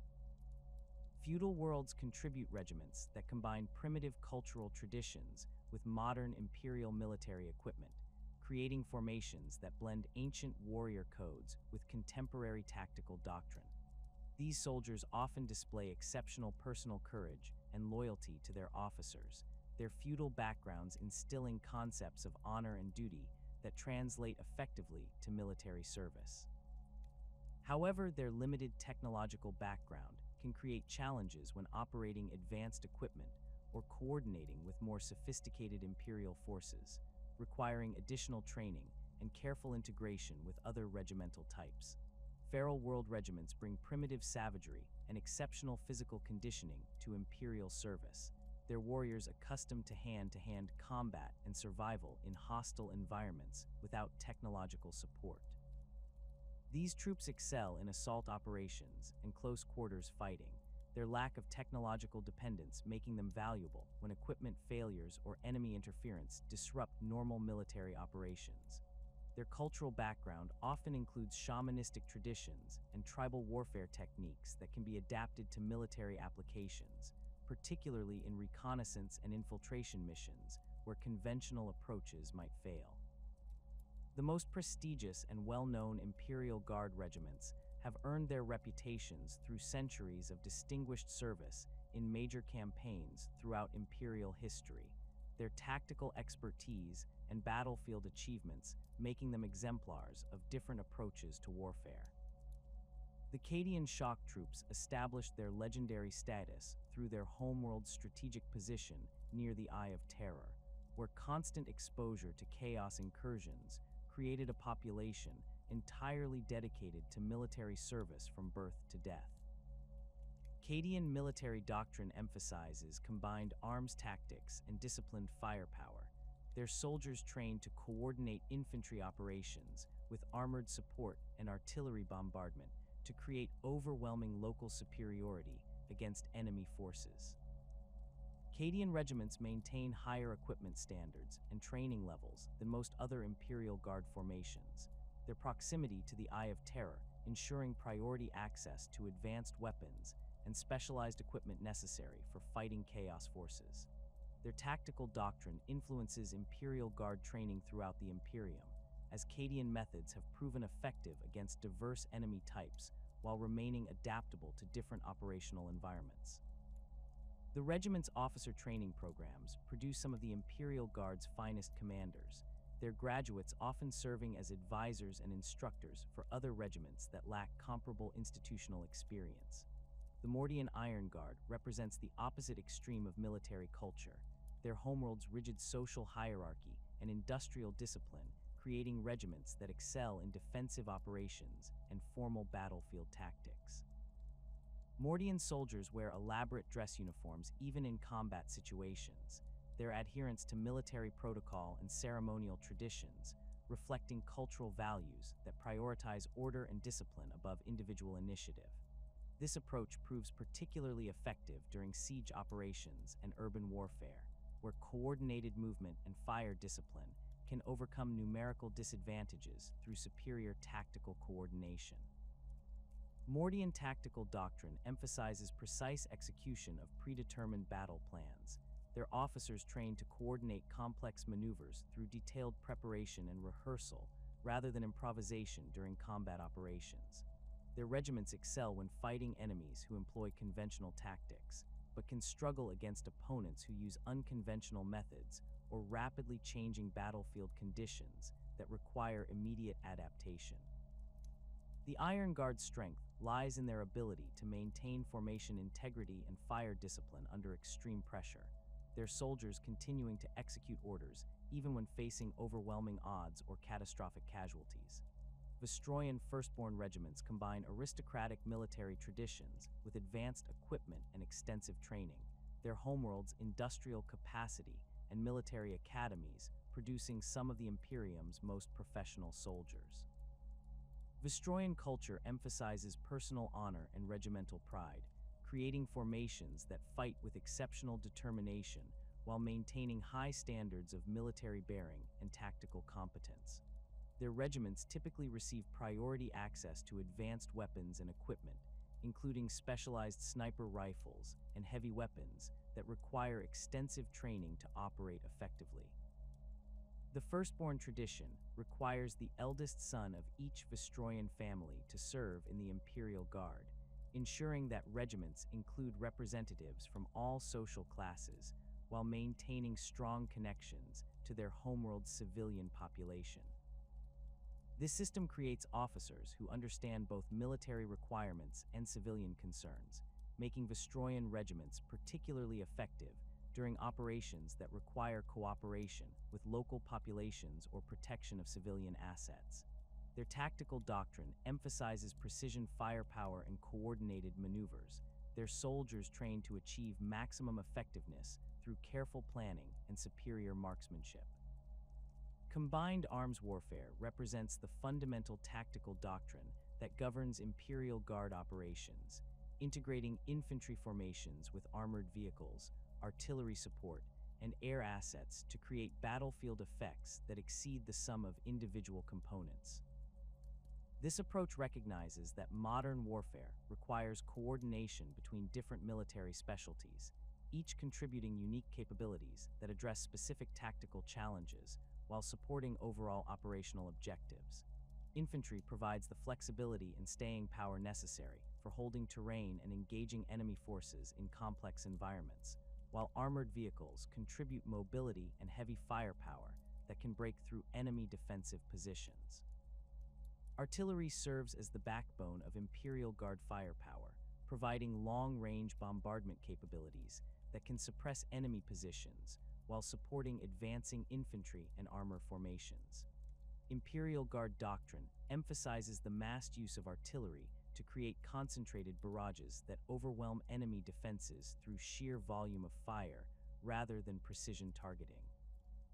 This approach reflects the organization's philosophy of achieving victory through superior resources and coordination rather than individual tactical brilliance, creating battlefield effects that can devastate enemy formations while minimizing risks to Imperial forces. The integration of different combat arms requires extensive training and communication systems that allow commanders to coordinate complex operations involving multiple unit types operating across extended battlefields. Imperial Guard doctrine establishes standard procedures for requesting and directing artillery support, coordinating armor movements with infantry advances, and managing air support assets to prevent friendly fire incidents while maximizing combat effectiveness. These procedures must account for the communication delays and equipment limitations that characterize operations across interstellar distances, creating tactical frameworks that remain effective even when units cannot maintain constant contact with higher headquarters. Armored companies provide the Imperial Guard with mobile firepower and breakthrough capability, that allows penetration of enemy defensive lines while providing fire support for advancing infantry formations. Leman Russ battle tanks serve as the backbone of Imperial armored forces, their versatile weapon systems and robust construction making them effective against diverse target types while remaining relatively simple to maintain and operate. The tank's main battle cannon can engage enemy armor at extended range, while its secondary weapons provide anti-personnel capability against infantry formations, creating a balanced weapons platform that can adapt to changing tactical situations.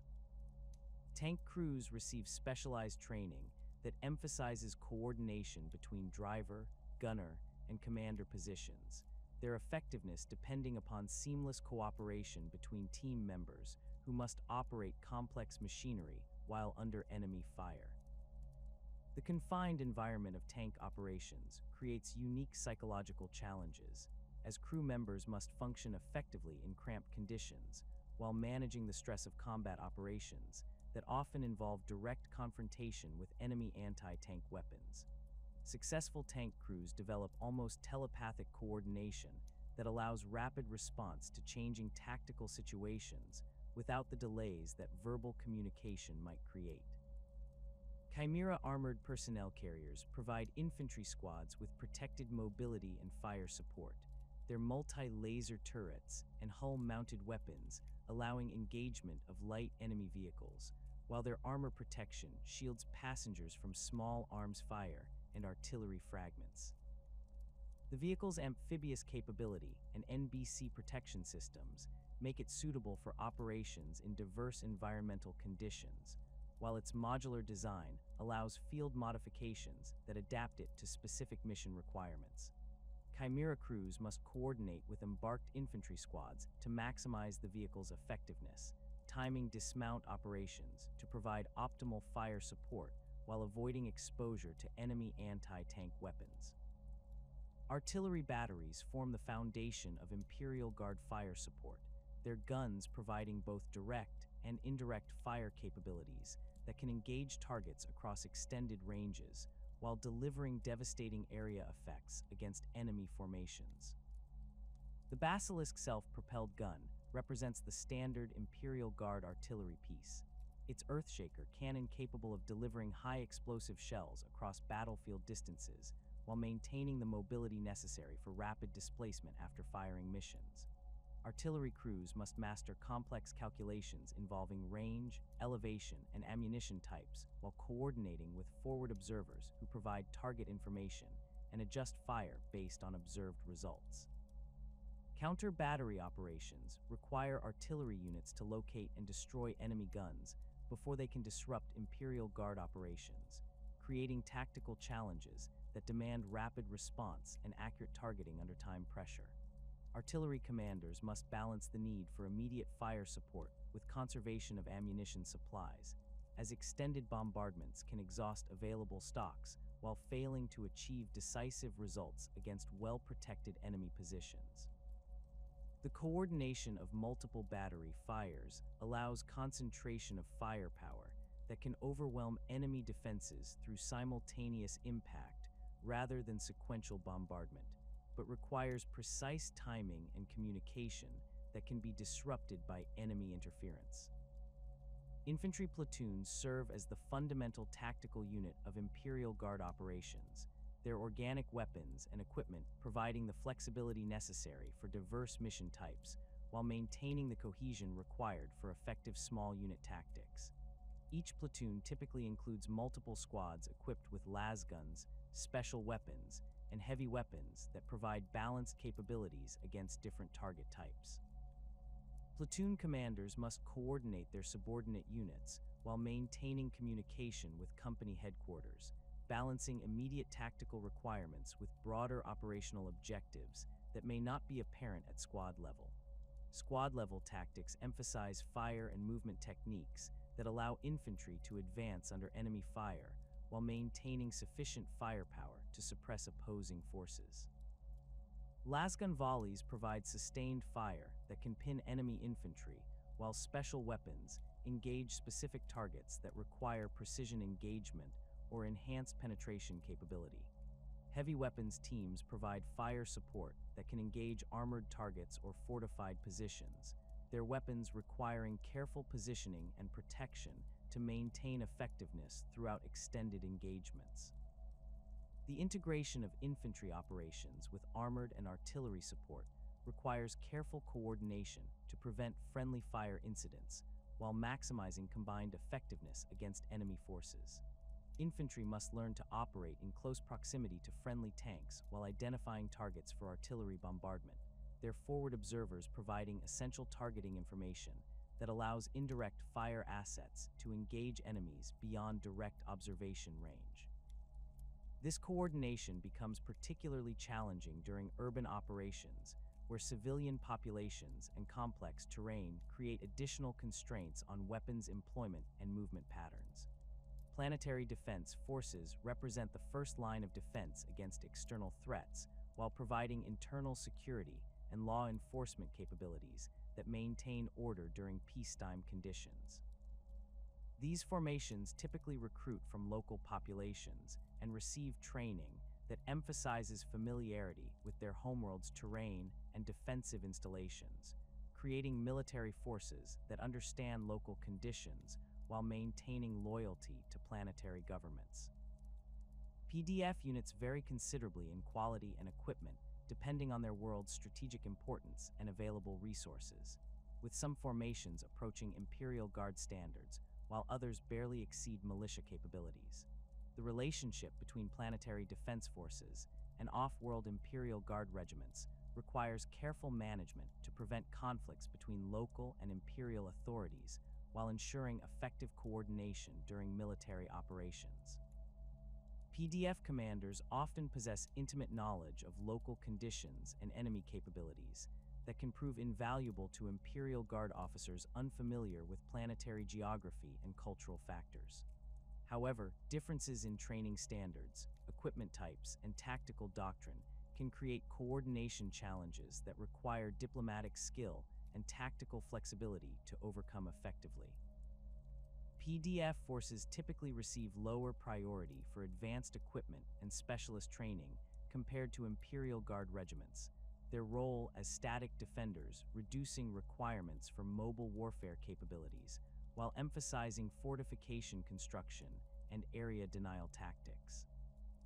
Many PDF units specialize in operating fixed defensive installations such as planetary defense lasers, void shield generators, and orbital monitoring stations that require extensive technical training but limited tactical mobility. These specialized skills make PDF personnel valuable for defensive operations while limiting their effectiveness in offensive campaigns that require rapid deployment and maneuver warfare. The integration of PDF forces with Imperial Guard operations during planetary defense campaigns requires commanders to balance the advantages of local knowledge and defensive preparation against the limitations imposed by equipment standardization and tactical coordination challenges. PDF units often excel in guerrilla warfare and unconventional tactics that take advantage of familiar terrain while avoiding direct confrontation with superior enemy forces. Imperial Guard commanders who successfully incorporate these capabilities into their operational plans can achieve significant tactical advantages while conserving their own forces for missions that require greater mobility and firepower. The Commissariat maintains political control and battlefield discipline throughout Imperial Guard formations through a network of political officers whose authority transcends normal military hierarchy while ensuring absolute loyalty to Imperial doctrine and objectives. Commissars receive extensive training in Imperial law, military regulations, and psychological manipulation techniques that allow them to identify and address potential discipline problems before they can affect unit effectiveness. Their authority includes summary execution of soldiers who display cowardice, insubordination, or suspected heretical beliefs, creating a climate of fear that reinforces military discipline while eliminating threats to unit cohesion. Commissar training emphasizes the development of leadership skills and tactical knowledge that complement their political authority, ensuring that their presence enhances rather than disrupts military operations. Effective commissars learn to inspire troops through personal example and charismatic leadership, while maintaining the authority necessary to enforce discipline when persuasion proves insufficient. Their role requires careful balance between motivation and intimidation, as excessive harshness can undermine morale, while insufficient discipline can allow problems to spread throughout entire formations. The relationship between commissars and regimental commanders requires diplomatic skill and mutual respect to function effectively, as both positions wield significant authority while serving different aspects of imperial military doctrine. Experienced commanders learn to coordinate with their assigned commissars to present unified leadership while avoiding conflicts that might confuse subordinates or create opportunities for enemy exploitation. Commissars who understand military requirements can provide valuable support for difficult decisions while ensuring that political considerations receive appropriate attention during operational planning. Summary execution authority represents the most visible and feared aspect of commissarial power, serving both as punishment for individual failings and as deterrent against similar behavior by other soldiers. Commissars must exercise this authority judiciously to maintain its effectiveness while avoiding the destruction of unit cohesion through excessive harshness or arbitrary application. The threat of summary execution proves most effective when soldiers understand that commissars will act decisively against genuine threats to unit effectiveness, while showing appropriate consideration for soldiers who demonstrate courage and loyalty despite temporary failures or difficult circumstances. The relationship between the Imperium and the Adeptus Mechanicus stands as one of the most complex and enduring alliances in human history, born from necessity during the Emperor's conquest of Terra, and formalized through the Treaty of Olympus Mons that established the fundamental framework for cooperation between two radically different visions of humanity's future. The red planet Mars had maintained its independence throughout the Age of Strife through technological superiority and the disciplined devotion of its tech priests to the Omnissiah, their machine god whose worship had evolved from the practical requirements of preserving advanced technology in a galaxy where knowledge itself had become a weapon of survival. The Mechanicus emerged from the collapse of human civilization during the Age of Technology as the sole institution capable of maintaining and producing the complex machinery that sustained life on the radiation-soaked surface of Mars. Their forge complexes had continued operating throughout millennia of warfare and chaos, their production lines turning out weapons, vehicles, and industrial equipment, while their tech priests preserved scientific knowledge that had been lost on countless other worlds. The organization's religious structure provided stability and continuity that secular institutions could not match, their devotion to the Omnissiah creating unbreakable bonds of loyalty and purpose that transcended individual ambition or political maneuvering. The Treaty of Olympus Mons represented a masterpiece of diplomatic compromise that allowed both the Emperor and the Fabricator General of Mars to achieve their essential objectives while maintaining their distinct institutional identities. The Emperor gained access to Mars's industrial capacity and technological expertise, resources that would prove essential for the massive military expansion required by the Great Crusade.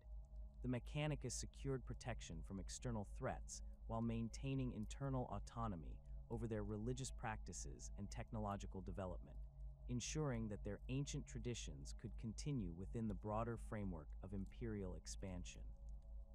The treaty's most crucial provision established the theological framework that allowed the cult Mechanicus to coexist with the imperial truth's atheistic philosophy through the identification of the Emperor with the Omnissiah. This doctrinal innovation resolved the fundamental contradiction between imperial secular rationalism and Mechanicus religious devotion by declaring that the master of mankind represented the physical manifestation of the machine god, his extraordinary abilities and technological mastery serving as proof of divine nature. The Emperor's creation of the Primarchs and his mastery of genetic engineering provided compelling evidence for this interpretation, as such achievements required knowledge that transcended normal human understanding. The Omnissiah doctrine established the emperor as the supreme object of Mechanicus worship, while maintaining the essential elements of their technological religion, including veneration of the machine spirit and the sacred nature of knowledge. Tech priests could serve the emperor as their god, while continuing to practice the rituals and ceremonies that had sustained their organization throughout the Age of Strife.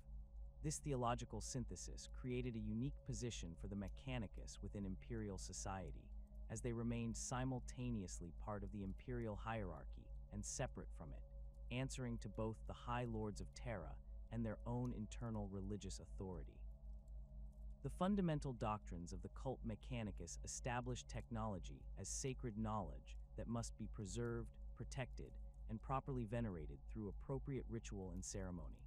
The quest for knowledge drove tech priests to seek out lost technological artifacts and forgotten scientific principles, their expeditions ranging across the galaxy in search of standard template constructs and archaeotech devices that could restore humanity's technological heritage.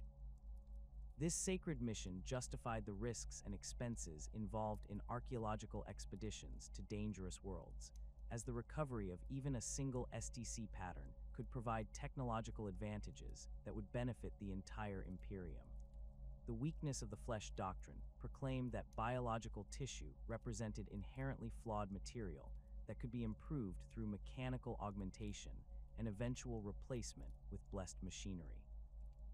Tech priests demonstrated their devotion through progressive replacement of their organic components with mechanical alternatives, each augmentation bringing them closer to the perfection of pure machine intelligence, while reducing their vulnerability to biological limitations such as fatigue, disease, and emotional instability. This process created a hierarchy within the Mechanicus based on the extent of mechanical augmentation, with senior tech priests often appearing more machine than human. The sanctity of the machine spirit recognized that complex technological devices possessed quasi-spiritual essences that required proper appeasement and maintenance through ritual observance and ceremonial procedures.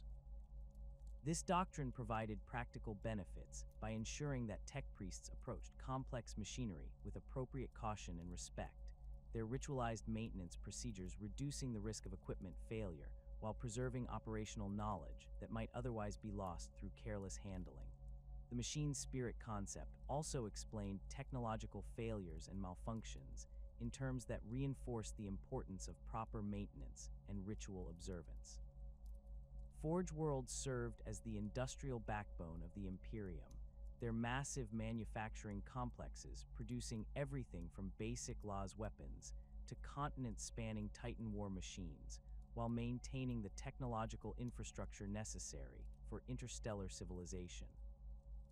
Each Forge world specialized in particular types of production based on their available resources, technological heritage, and the specific needs of their local region, creating a network of industrial capacity that could support military operations across galactic distances. The largest Forge worlds maintained production capabilities that exceeded entire sectors of normal Imperial worlds, their output measured in millions of weapons and thousands of vehicles produced annually. Mars itself remained the premier Forge world and the spiritual center of the Mechanicus, its ancient forges producing the most advanced and sophisticated equipment available to Imperial forces. The Red Planet's surface bore little resemblance to its pre-colonization state, vast industrial complexes stretching across continents, while underground facilities burrowed deep into the planetary core. Massive plasma reactors provided power for production lines that operated continuously, their machine spirits tended by generations of tech priests who had dedicated their lives to maintaining optimal output levels. The Forge world of Lucius specialized in void ship construction, its orbital shipyards capable of producing capital vessels for the Imperial Navy while maintaining extensive facilities for retrofitting and upgrading existing ships. The world's tech priests had developed particular expertise in plasma drive technology and void shield systems, their innovations improving the performance and survivability of Imperial fleets throughout nearby sectors. Lucius also maintained extensive mining operations throughout its system, extracting rare metals and exotic materials required for advanced starship construction. Ryza focused on energy weapon production, its forges turning out plasma guns, las cannons, and melta-weapons that equipped elite Imperial forces throughout the galaxy. The world's tech priests had perfected plasma containment technology that allowed reliable operation of these temperamental weapons while reducing the risk of catastrophic overload that plagued inferior designs. Ryza pattern plasma weapons became synonymous with quality and reliability, their distinctive design features marking them as products of master craftsmanship. Greya specialized in armored vehicle production, its assembly lines producing Leman Russ battle tanks, Chimera personnel carriers, and other armored fighting vehicles that formed the backbone of Imperial Guard mechanized formations. The world's industrial capacity allowed mass production techniques that reduced costs while maintaining quality standards, making Greya pattern vehicles the most common armored equipment throughout Imperial forces. The Forge world's tech priests had developed efficient manufacturing processes that could adapt to different vehicle configurations without requiring extensive retooling. Metallica focused on Titan production, its massive construction bays capable of assembling the largest war machines in the Imperial arsenal, while maintaining the specialized facilities required for their complex internal systems. Warlord-class Titans represented the pinnacle of Imperial military technology, their construction requiring years of careful assembly and testing before they could be activated for combat operations. The world's Titan legions served as both quality control mechanisms and elite military formations, their god machines tested through actual combat operations that verified their combat readiness. The hierarchical structure of the Adeptus Mechanicus reflected both their religious devotion and the practical requirements of managing complex technological operations across thousands of worlds. Tech Adepts represented the most junior level of the Mechanicus hierarchy, their basic augmentations and limited knowledge restricting them to routine maintenance and simple manufacturing tasks under close supervision. These individuals typically retained most of their biological components while beginning the long process of mechanical augmentation that would define their future advancement within the organization. Engineers possessed sufficient knowledge and augmentation to operate independently on basic technical tasks, their training encompassing fundamental principles of Imperial technology while providing specialized expertise in particular equipment types.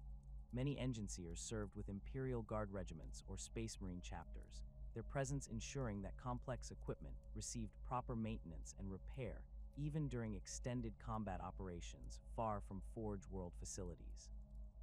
The position required both technical competence and diplomatic skill, as engineers often had to work with Imperial personnel who lacked understanding of proper machine spirit appeasement.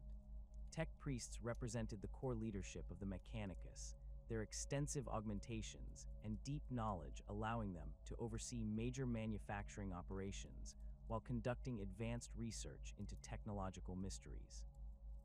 These individuals typically displayed more mechanical components than biological ones, their bodies modified to interface directly with complex machinery, while their minds had been enhanced to process vast amounts of technical data. Tech priests often specialized in particular technological disciplines, becoming experts in fields such as plasma technology, cybernetics, or archaeotech analysis. Magos ranked among the senior leadership of individual Forge worlds, their authority extending over entire manufacturing complexes, while their knowledge encompassed multiple technological disciplines. These individuals had typically undergone such extensive augmentation that their original biological forms were barely recognizable, their mechanical bodies designed for optimal interface with the most complex technological systems. Magos positions required not only technical expertise, but also administrative skills necessary for managing thousands of subordinates and coordinating production schedules across multiple facilities.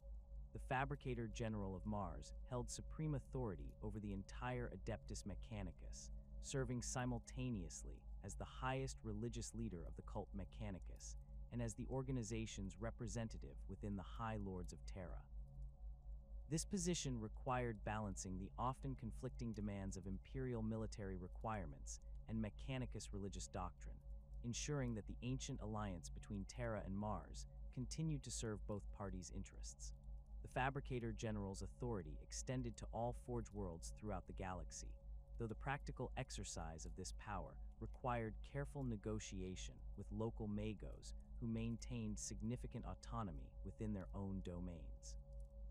The process of augmentation that transformed human tech priests into cyborg beings occurred gradually over decades or centuries, each mechanical replacement carefully planned and executed to maintain optimal functionality while advancing the individual's spiritual development. Junior tech priests typically began with simple augmentations, such as mechadendrites, that provided additional manipulator appendages or optical enhancements that improved visual acuity and data processing capability. These initial modifications served both practical and symbolic purposes, marking the individual's commitment to the Omnissiah while providing useful capabilities for technical work. Advanced augmentations replaced major biological systems with mechanical alternatives that offered superior performance and reliability, though the process required extensive surgery and recovery periods that could temporarily incapacitate the subject. Respiratory systems might be replaced with atmospheric processors that could function in toxic environments while providing enhanced oxygen extraction efficiency. Digestive systems gave way to nutrient recycling units that could derive sustenance from industrial chemicals or electrical power, reducing dependence on biological food sources during extended operations. The most senior tech priests underwent such extensive modification that they bore little resemblance to their original human forms, their consciousness housed within mechanical bodies designed for specific functions rather than general biological compatibility. Some specialized in data processing and maintained multiple cognitive enhancement systems that allowed simultaneous analysis of vast information streams. Others focused on manufacturing oversight and incorporated direct neural interfaces with production machinery that enabled thought-speed control of complex assembly processes.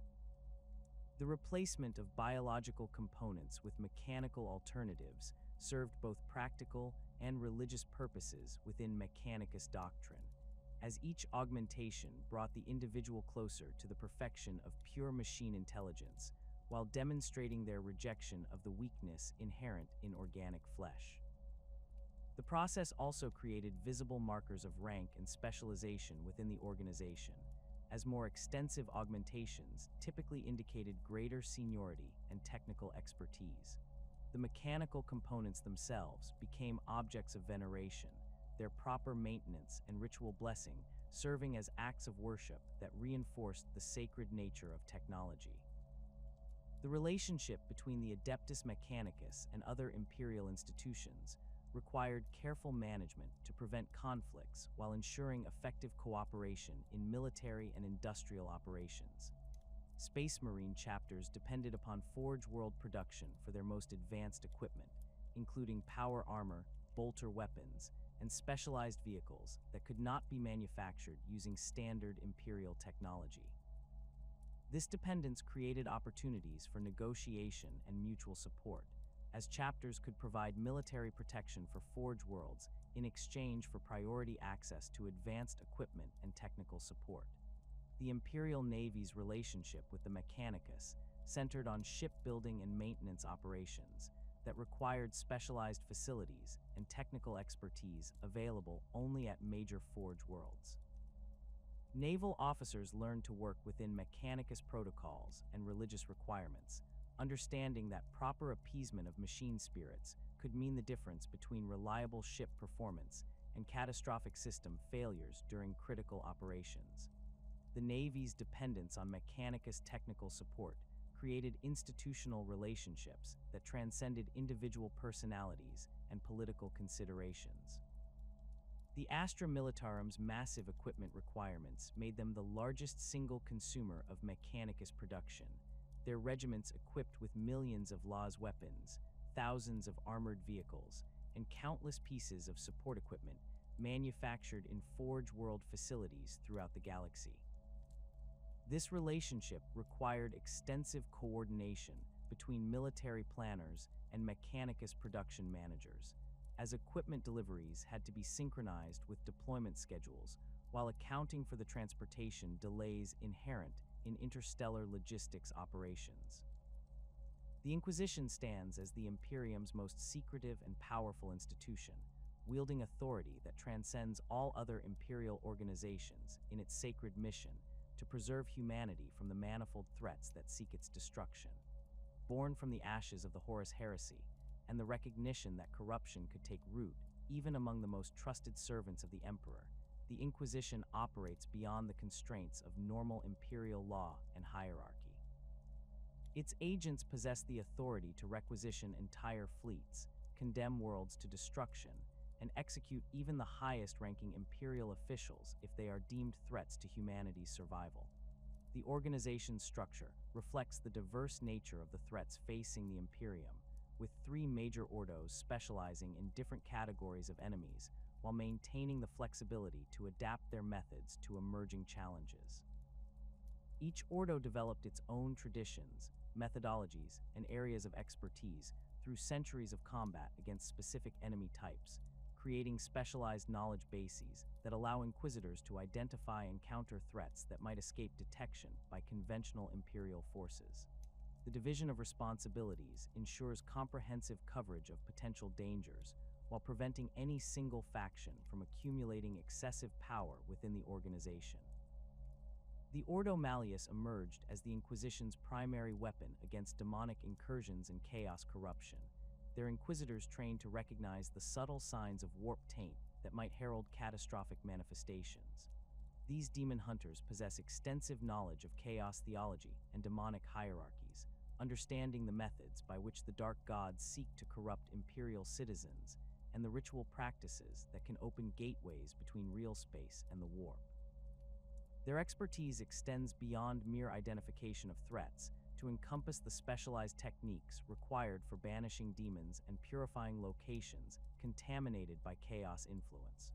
Ordo Malleus Inquisitors typically maintain close relationships with Space Marine chapters, particularly the Grey Knights, whose psychic abilities and demon hunting expertise make them ideal allies for confronting the most dangerous warp entities.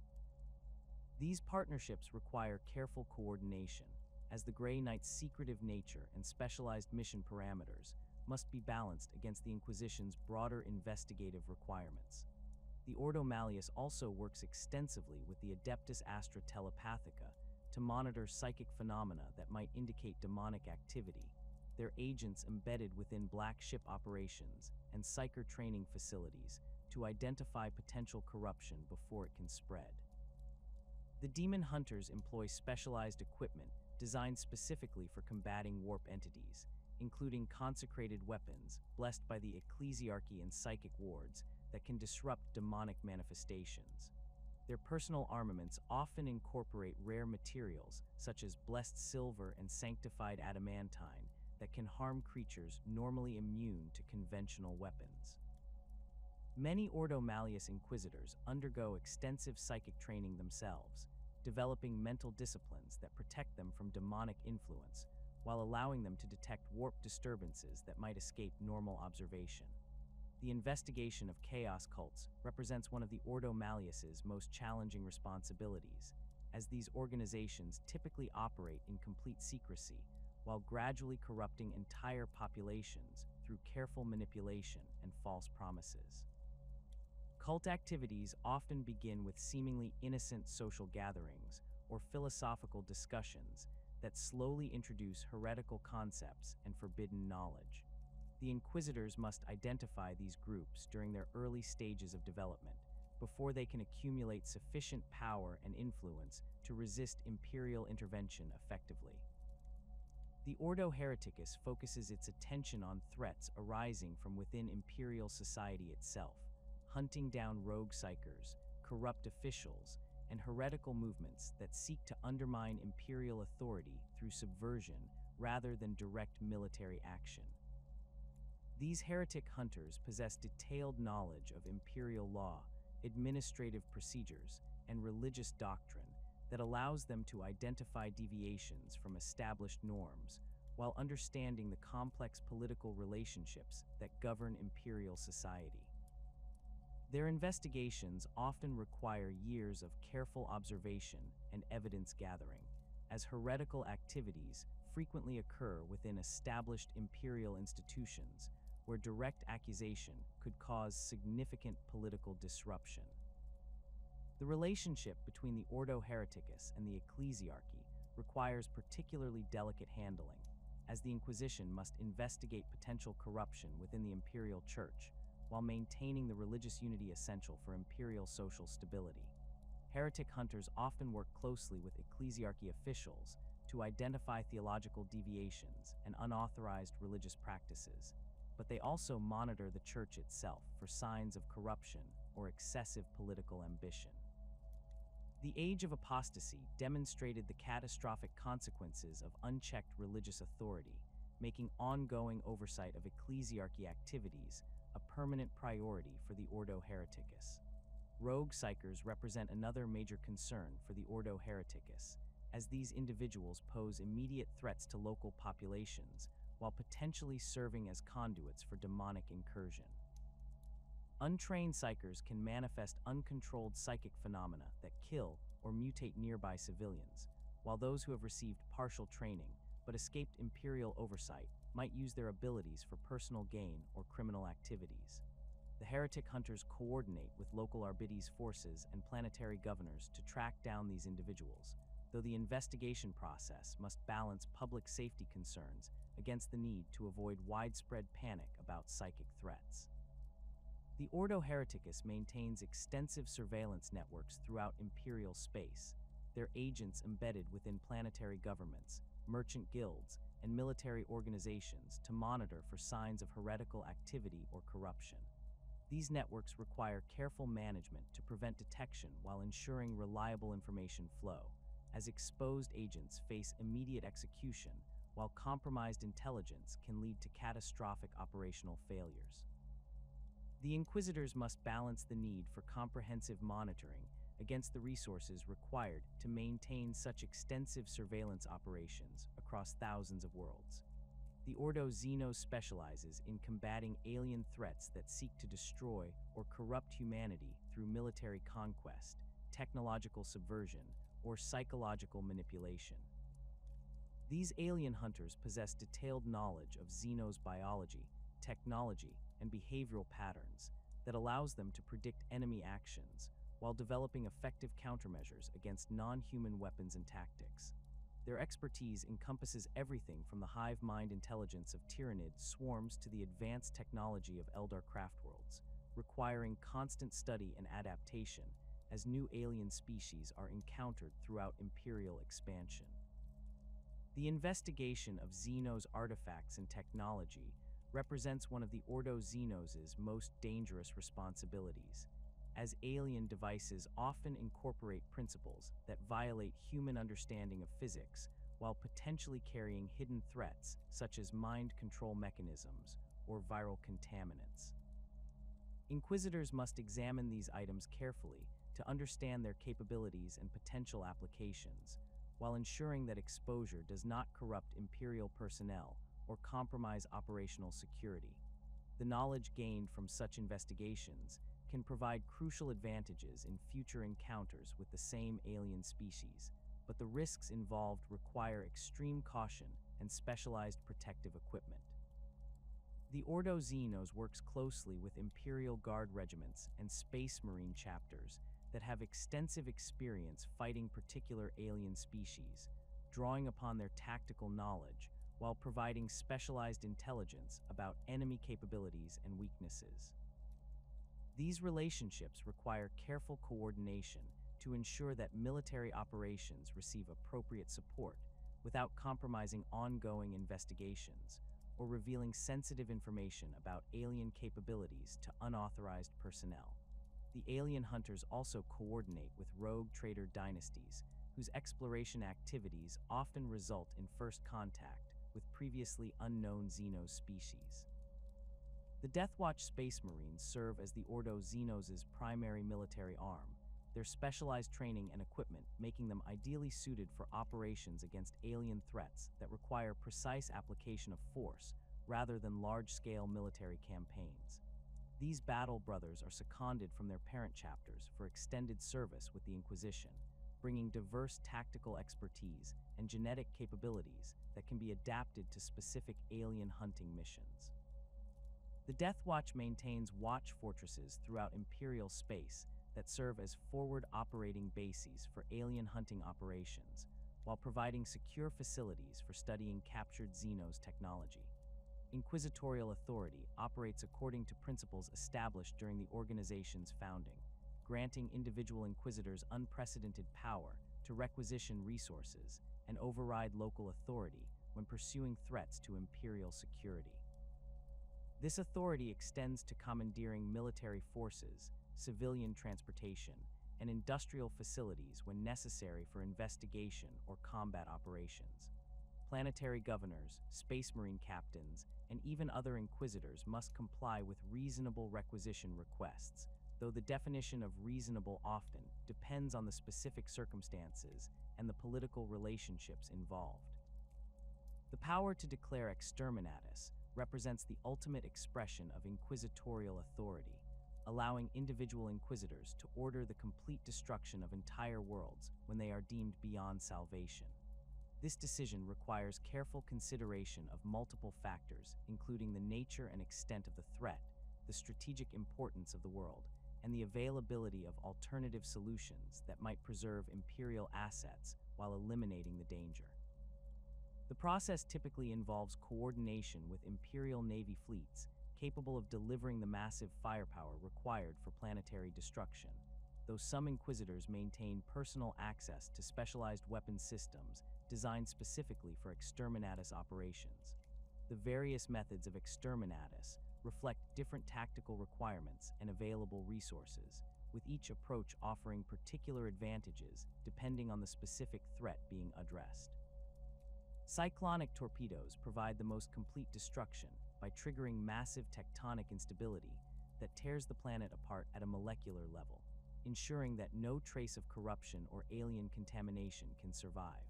Virus bombing offers a more selective approach that eliminates all organic life while leaving infrastructure and mineral resources intact for potential future use, though this method requires subsequent sterilization to ensure complete elimination of biological threats. Two-stage cyclonic torpedoes combine virus bombing with subsequent incendiary bombardment that creates planet-wide firestorms capable of sterilizing the surface completely while generating atmospheric conditions incompatible with most forms of life. Atmospheric incineration uses specialized weapons to ignite planetary atmospheres directly, creating sustained combustion that eliminates all surface life while potentially preserving underground installations.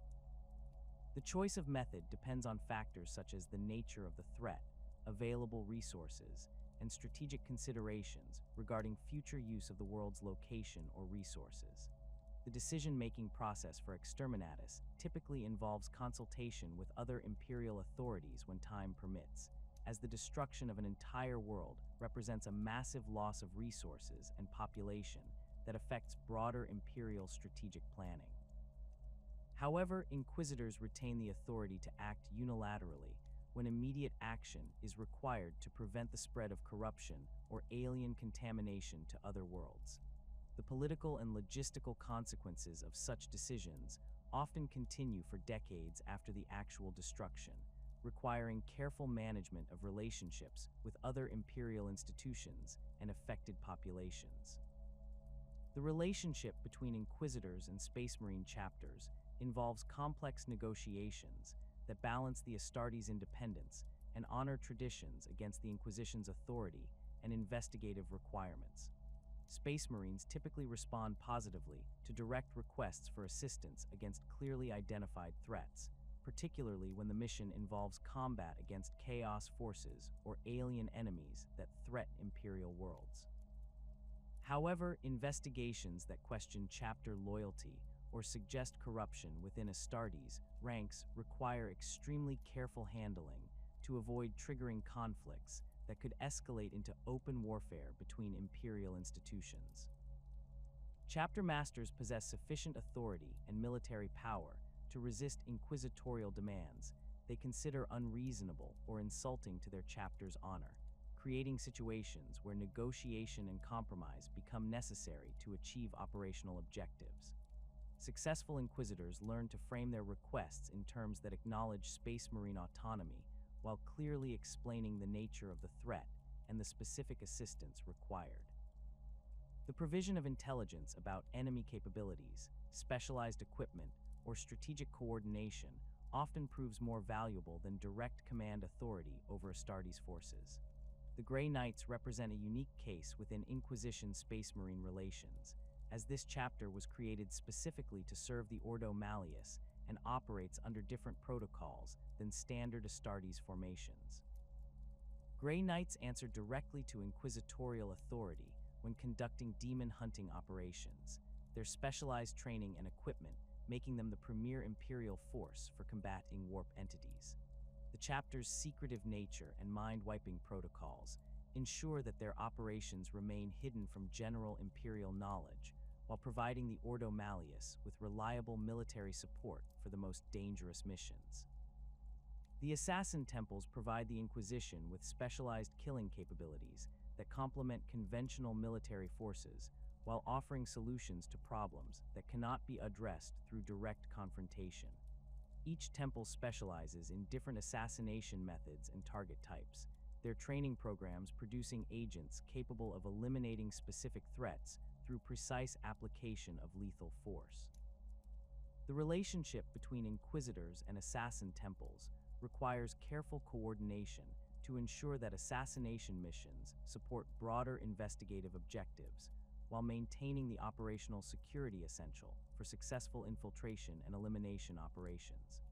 Vindicare assassins specialize in long-range precision killing, using advanced sniper rifles and specialized ammunition capable of penetrating the heaviest personal protection. These agents undergo extensive training in marksmanship, camouflage, and infiltration techniques that allow them to remain undetected while observing targets for extended periods before executing their missions. Vindicare operations typically focus on eliminating key enemy leaders, whose death would disrupt hostile organizations while avoiding collateral damage that might compromise ongoing investigations or create political complications. Calidus assassins employ shape-shifting technology and advanced disguise techniques to infiltrate target organizations and eliminate enemies from within their own security perimeters. These agents can assume the appearance and mannerisms of specific individuals while maintaining access to specialized weapons and equipment concealed within their modified bodies. Calidus operations often involve extended undercover assignments that require the assassin to maintain false identities for months or years, while gathering intelligence and positioning themselves for optimal strike opportunities. Eversor assassins represent the most direct and destructive approach to assassination missions, their combat drug enhancements and advanced weaponry making them capable of eliminating entire enemy installations through sustained violent assault.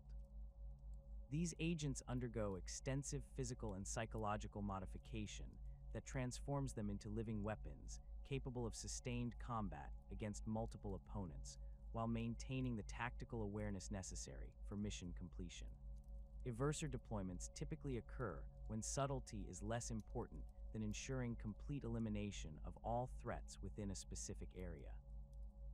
Culexus assassins possess psychic null abilities that make them particularly effective against psychers and demon-possessed individuals whose powers would normally provide protection against conventional assassination attempts.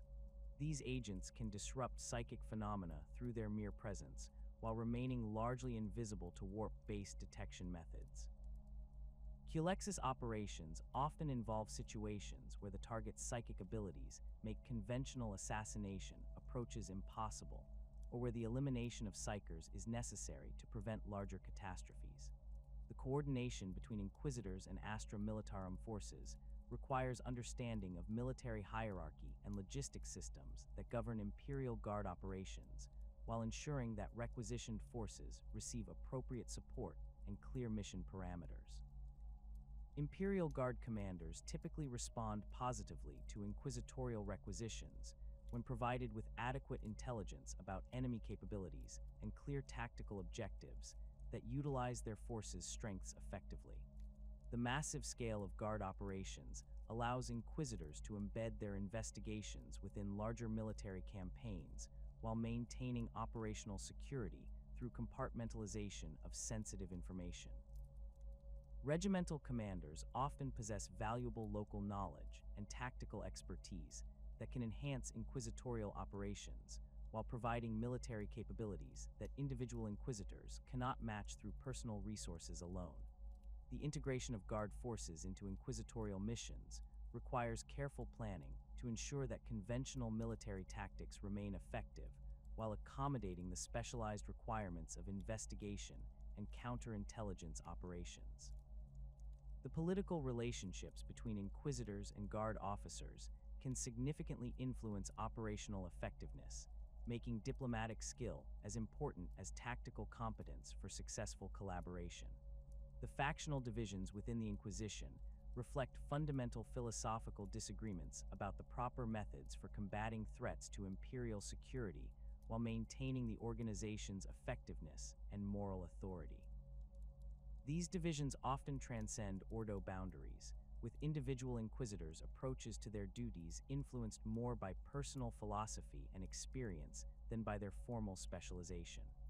The ongoing tension between different approaches creates internal debates that can enhance the organization's adaptability while also generating conflicts that sometimes compromise operational effectiveness. Puritan factions within the Inquisition advocate for strict adherence to established imperial doctrine and the complete rejection of any tools or methods that might compromise the moral purity of their mission. These inquisitors believe that the ends cannot justify the means when those means involve corruption, heretical knowledge, or cooperation with enemies of humanity. Puritan approaches emphasize the use of conventional imperial military forces, approved weapons and equipment, and investigation methods that maintain clear moral boundaries between imperial servants and the enemies they combat. Puritan inquisitors typically maintain close relationships with the ecclesiarchy and other imperial institutions that share their commitment to doctrinal purity, drawing upon established religious and legal frameworks to guide their decision-making processes. Their operations often involve extensive consultation with other imperial authorities to ensure that their actions remain consistent with broader imperial policy while maintaining the moral authority necessary for effective leadership. The Puritan approach provides clear ethical guidelines that can prevent corruption and maintain public confidence in the Inquisition's mission, but it may also limit tactical flexibility when confronting enemies who employ unconventional methods. The Puritan emphasis on doctrinal purity extends to their selection and training of subordinates, with these inquisitors typically recruiting acolytes from established imperial institutions such as the ecclesiarchy, Adeptus Archives, or Imperial Guard Officer Corps. This approach ensures that their followers possess strong grounding in imperial law and doctrine, while maintaining the moral discipline necessary for resisting corruption during extended exposure to heretical influences. Puritan warband composition often reflects conventional imperial military organization, with clear chains of command and established protocols for various operational scenarios. Radical factions argue that the magnitude of threats facing the Imperium requires the use of any tools and methods that can achieve victory, regardless of their moral implications or doctrinal acceptability. These inquisitors believe that absolute moral purity becomes meaningless if it results in humanity's destruction, making pragmatic effectiveness the primary criterion for evaluating operational methods. Radical approaches may involve the use of captured xenos technology, cooperation with alien allies, or even controlled application of chaos artifacts when such tools provide advantages that cannot be achieved through conventional means. Radical inquisitors often operate with greater independence from other imperial institutions, their willingness to employ unconventional methods creating tensions with more orthodox organizations that question their loyalty or methods. These inquisitors must carefully balance the advantages gained through radical approaches against the political costs of alienating potential allies and supporters within the broader imperial hierarchy. The radical philosophy requires exceptional personal discipline and moral strength to avoid corruption, while employing tools and methods that would destroy less experienced individuals.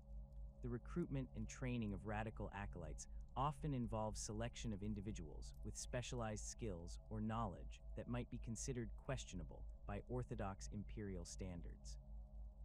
Former criminals, rogue psychers, and even redeemed heretics may find places within radical warbands if their unique capabilities provide operational advantages that outweigh the risks of their employment. This approach can provide access to knowledge and abilities unavailable through conventional recruitment, while requiring constant vigilance to prevent corruption or betrayal by morally compromised subordinates. The philosophical tensions between Puritan and radical approaches create ongoing debates within the Inquisition about the proper balance between effectiveness and moral purity, with individual inquisitors often modifying their positions based on personal experience and the specific threats they encounter. Some inquisitors begin their careers as strict Puritans, but gradually adopt more flexible approaches as they confront enemies whose power and cunning exceed conventional countermeasures. Others maintain their radical philosophies while developing greater appreciation for the moral constraints that prevent corruption and maintain public trust in imperial institutions. The practical implications of these philosophical divisions extend beyond individual operational methods to encompass broader questions about the Inquisition's role within imperial society and its relationship with other institutions. Puritan inquisitors often serve as bridges between the Inquisition and other imperial organizations, their orthodox approaches facilitating cooperation and coordination while maintaining public confidence in the organization's moral authority. Radical inquisitors may achieve spectacular successes against seemingly impossible odds, but their methods can create political complications that undermine long-term operational effectiveness.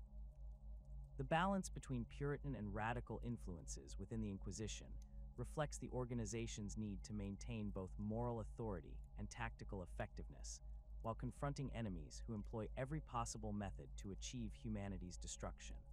The ongoing tension between these approaches ensures that the Inquisition continues to evolve and adapt its methods, while maintaining the core principles that define its mission and purpose within the broader imperial system. The vast expanse of the Imperium encompasses millions of worlds, each classified according to its strategic value, industrial capacity, and contribution to the Emperor's domain. This classification system determines not only a world's tithe obligations, but also its administrative structure, military garrison requirements, and relationship with other imperial institutions. The diversity of human settlement across the galaxy has created a complex hierarchy of world types, each serving specific functions within the greater imperial machine, while maintaining distinct social structures shaped by local conditions and historical circumstances. Hive worlds represent the ultimate expression of human urban development, their massive arcologies housing billions of citizens within towering structures that stretch kilometers into polluted skies. These colossal cities consume entire continents, their lower levels buried in perpetual darkness, while their uppermost spires pierce atmospheric layers thick with industrial emissions and chemical waste. The sheer scale of hive construction defies comprehension, with individual structures containing more living space than entire planetary capitals, while supporting populations that exceed the total inhabitants of most star systems. The vertical stratification of hive cities creates distinct social layers that rarely interact despite their physical proximity, each level developing its own culture, economy, and survival mechanisms adapted to specific environmental conditions. The uppermost spires house the planetary nobility and wealthy merchant families whose wealth allows them to purchase clean air, natural lighting, and protection from the industrial hazards that characterize lower levels. These privileged few inhabit palatial residences with climate-controlled environments, their daily lives insulated from the grinding poverty and violence that defines existence for the vast majority of their world's population. The middle hive levels contain the administrative districts, commercial centers, and residential blocks that house the skilled workers, minor officials, and service providers who keep hive society functioning. These areas maintain basic life support systems and rudimentary law enforcement, though overcrowding and resource scarcity create constant tensions that periodically erupt into riots or gang warfare. The architecture of middle hive construction emphasizes functionality over comfort, with cramped living spaces, narrow corridors, and minimal natural lighting, creating an environment that breeds claustrophobia and social unrest among inhabitants who may never see natural sunlight throughout their entire lives. The factory districts occupy vast sections of middle and lower hive levels, their production lines operating continuously to meet imperial tithe obligations, while providing employment for millions of workers whose labor sustains both local society and broader imperial requirements. These industrial complexes produce everything from basic manufactured goods to sophisticated military equipment, their output measured in millions of units annually, while their working conditions reflect the expendable nature of human labor in a galaxy where individual lives hold little value compared to production quotas. The underhive represents the forgotten depths of hive society, where failed infrastructure and abandoned construction projects create a labyrinthine wasteland inhabited by gangers, mutants, and outcasts who survive through violence and scavenging. These lower levels exist beyond effective government control, their inhabitants forming tribal societies that wage constant warfare over territory, resources, and survival itself. The underhive's toxic atmosphere and unstable structures create environmental hazards that kill the unwary, while its complete lack of law enforcement allows the strongest and most ruthless to dominate through force alone. Underhive gangs develop their own codes of honor and territorial boundaries, their conflicts often involving elaborate rituals and ceremonies that provide meaning and structure to lives otherwise defined by brutality and desperation. These organizations recruit from the dispossessed and desperate, offering protection and belonging in exchange for absolute loyalty and willingness to engage in violence against rival groups. Gang warfare employs improvised weapons and salvaged equipment, with battles fought in cramped tunnels and ruined chambers where superior numbers and tactical knowledge matter more than advanced technology. The descent from hive spire to underhive represents not merely physical movement, but passage between entirely different worlds, each with distinct rules, dangers, and survival requirements. Citizens of upper hive levels rarely venture into lower areas except under extraordinary circumstances, while underhive inhabitants who somehow reach middle levels face immediate arrest or execution by security forces trained to prevent contamination of respectable society by criminal elements from below. Forge worlds serve as the Imperium's industrial backbone, their entire planetary surfaces dedicated to manufacturing the weapons, vehicles, and equipment that sustain Imperial military forces across the galaxy. These worlds bear little resemblance to natural planetary environments, their landscapes dominated by massive factory complexes, mining operations, and processing facilities that operate according to the sacred rituals of the Adeptus Mechanicus.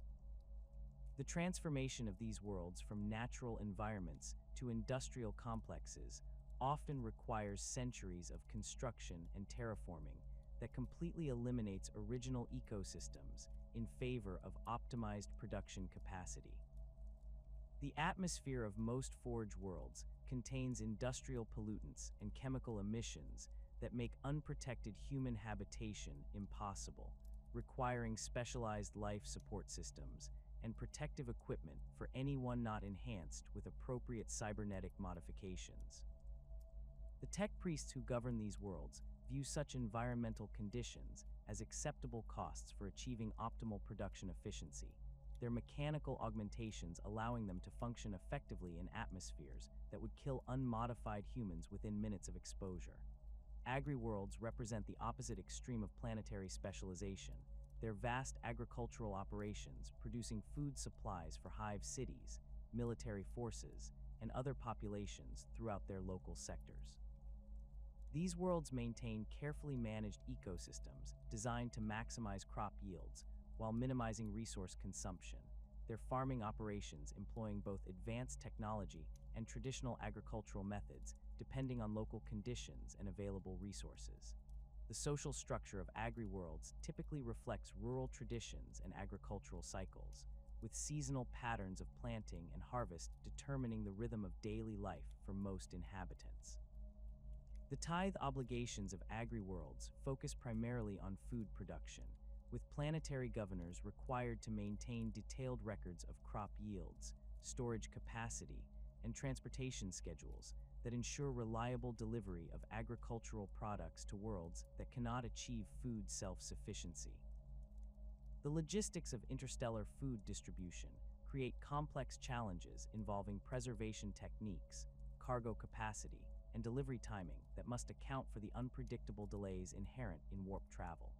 Death worlds earn their designation through environmental conditions so hostile that survival requires constant vigilance and exceptional physical conditioning, creating populations whose martial prowess and resilience make them ideal recruits for Imperial military service. These worlds may feature toxic atmospheres, predatory wildlife, extreme weather patterns, or geological instability that eliminates the weak while strengthening survivors through natural selection. The inhabitants of death worlds develop survival skills and combat instincts that prove invaluable during military service, their adaptation to hostile environments making them effective soldiers in conditions that would overwhelm troops from more hospitable worlds. Catachan serves as the archetypal death world, its jungle environment containing carnivorous plants, venomous creatures, and atmospheric toxins that create mortality rates exceeding 50% for off-world visitors within the first week of exposure. The native population has adapted to these conditions through generations of natural selection, developing enhanced physical strength, toxin resistance, and survival instincts that make them among the most feared fighters in the Imperial Guard. Catachan jungle fighters recruit exclusively from their homeworld population, their regiments maintaining cultural traditions and tactical preferences that reflect their unique environmental background. Feudal worlds maintain pre-industrial technology levels and social structures based on traditional hierarchies of nobility, peasantry, and warrior classes that govern through personal loyalty and martial prowess rather than modern administrative systems. These worlds typically provide military recruits rather than manufactured goods, their populations valued for physical conditioning and martial traditions that create effective soldiers despite their technological limitations. The imperial government generally allows feudal societies to maintain their traditional structures, while ensuring that planetary rulers understand their obligations to provide recruits and maintain loyalty to the emperor. The knight houses that rule many feudal worlds maintain ancient traditions of honor and combat prowess, their warrior nobles piloting massive knight suits that serve as both symbols of authority and practical weapons for defending their domains. These mechanical war machines represent family heirlooms passed down through generations, their machine spirits bonded with specific bloodlines through rituals and ceremonies that create psychological connections between pilot and machine. Shrine worlds hold special religious significance within the imperial cult, their sacred sites attracting pilgrims from across the galaxy, while serving as centers of theological learning and spiritual authority. These worlds typically maintain extensive religious infrastructure, including cathedrals, monasteries, and pilgrimage routes that accommodate millions of visitors annually, while providing facilities for religious education and ceremonial observances. The ecclesiarchy maintains direct authority over most shrine worlds, their planetary governments subordinated to religious authorities who ensure that secular concerns do not interfere with spiritual obligations. The social hierarchy that governs imperial worlds reflects both practical administrative requirements and ideological principles that reinforce the emperor's authority while maintaining order among populations numbering in the billions. Planetary governors occupy the apex of local authority, their positions carrying executive power over all aspects of planetary administration, except those specifically reserved to other imperial institutions. These individuals typically emerge from noble houses, successful military careers, or exceptional administrative competence that demonstrates their capability to manage complex governmental systems while maintaining loyalty to imperial authority. The relationship between planetary governors and imperial oversight creates a delicate balance between local autonomy and central control, as governors must respond to local conditions and immediate crises while ensuring compliance with imperial edicts and tithe obligations.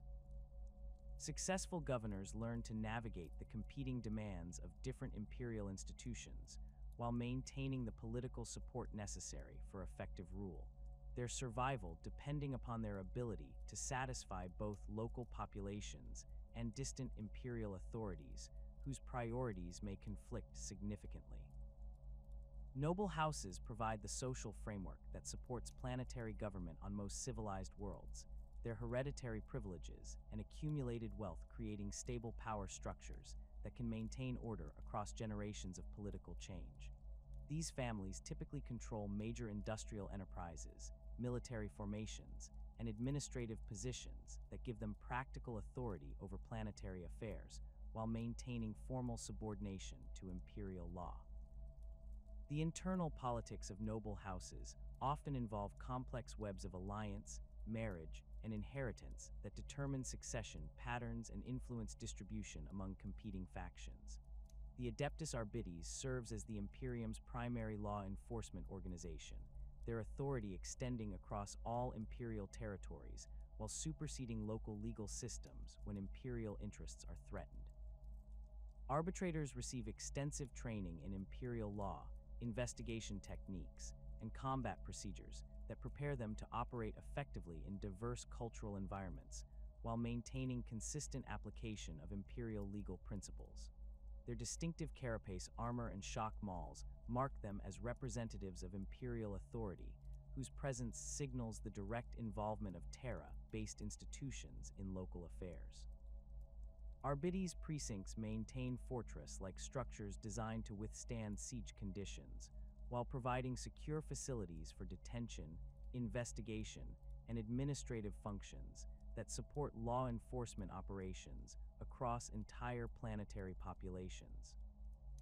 These installations typically include armories, holding cells, communication centers, and vehicle maintenance facilities that allow arbitrators to operate independently of local government support while maintaining the firepower necessary to suppress large-scale civil unrest or criminal activity.